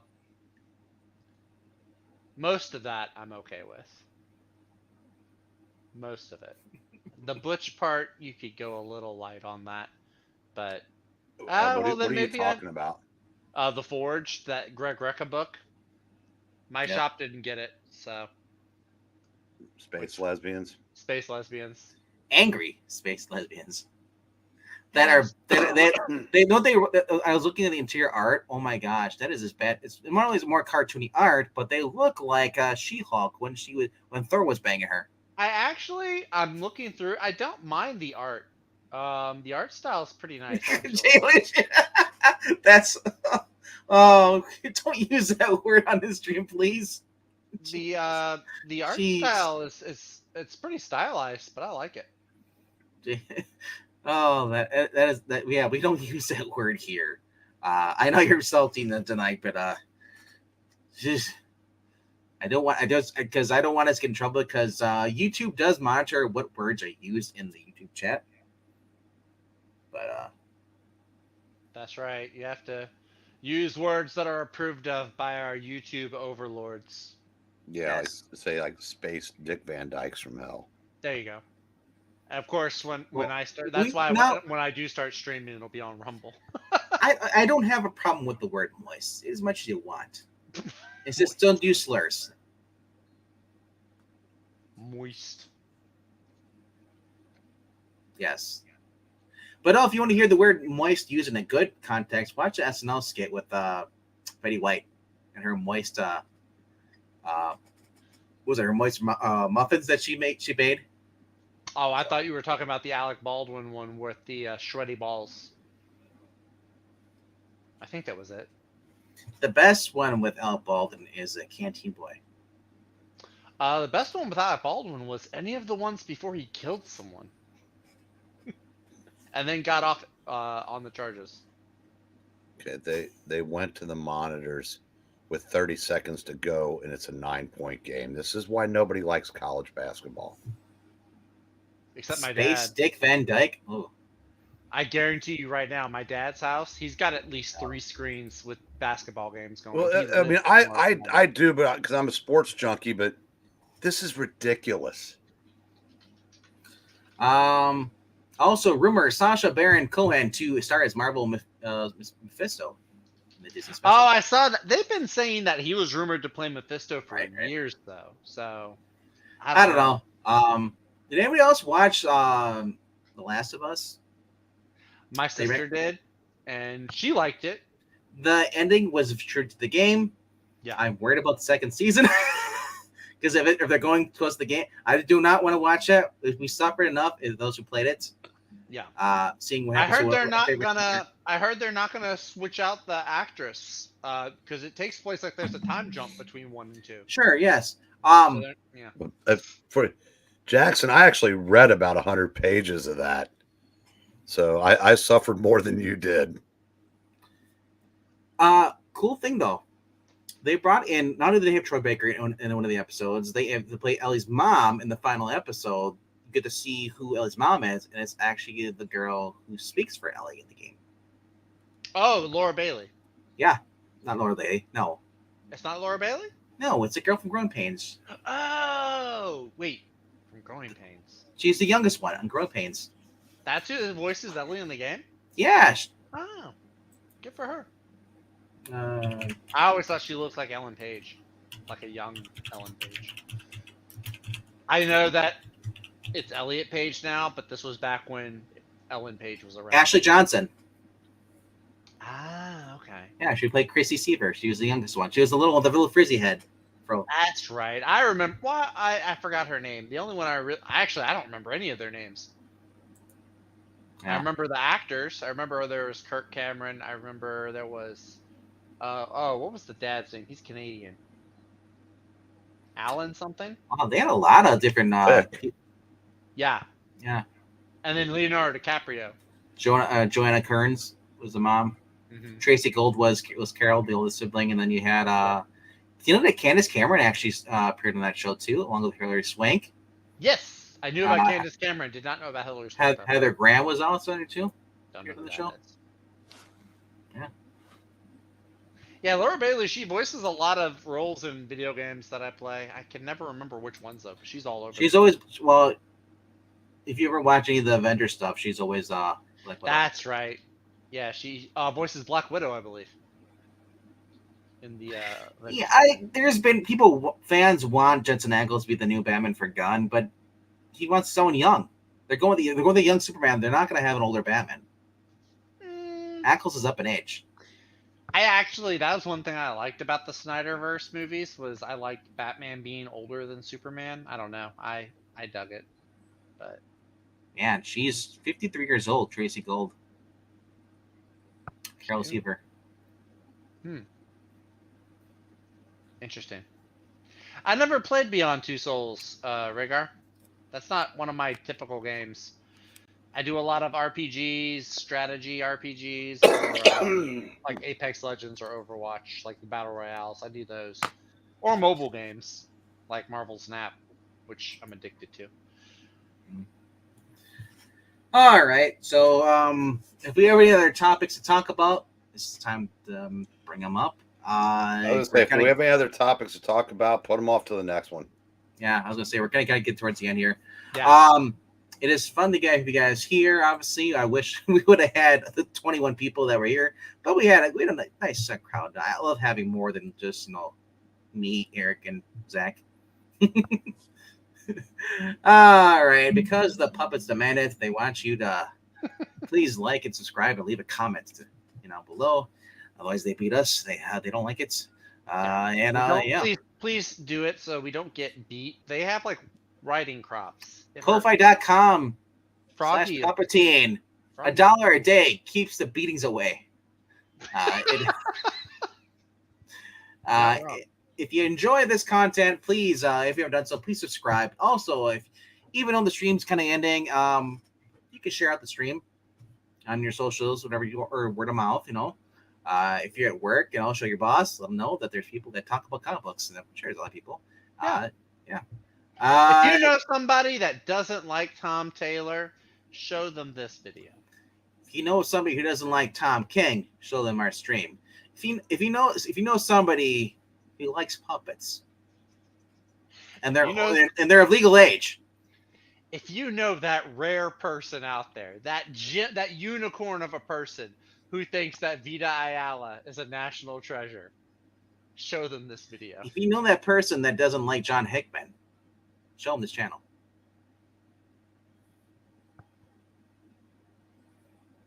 Also, excuse me, there is only one national treasure. Gabby Rivera. Why did I say Vita Ayala? Gabby Rivera. I just said it in my head, and it sounded weird with Vita Ayala. It won't make sense. He's been faking it the whole entire time. He is a SJW. That makes sense. I'm SJW because I got a name mixed up. They rhyme. Ayala, Rivera. He's drinking conservative tears. It's water. Actually, I am getting a Louder with Crowder mug. So the next time you see that is right. Jonathan Hickman is like Bendis. No, Rhaegar. No, sir. Have you seen New Avengers? It's the same damn thing. Blasphemy. They might have started together on the first volume of Secret Warriors, but Hickman does far better setup and payoff than Bendis does. Bendis breaks the toys as he leaves. Hickman builds up the toys as he goes through. Did he build them up, or did he just break them and then left after Hoxpox? We're not talking about Hoxpox. As far as I'm concerned, Hickman left Marvel at the end of Secret Wars, and he's just now coming back to do the Ultimate Invasion thing. That's a whole other stream, though. We'll see you guys tomorrow, probably around 8:15 p.m. Eastern, or maybe a little earlier than that. Who knows? We'll see you for a reading, and hope you guys had fun. Leave a comment down below. Let us know what your favorite comic book is this week. Especially if it's Berserker. We really want to hear if it's Berserker. All right. Good night, kids. Good night, kids. Good night, kids.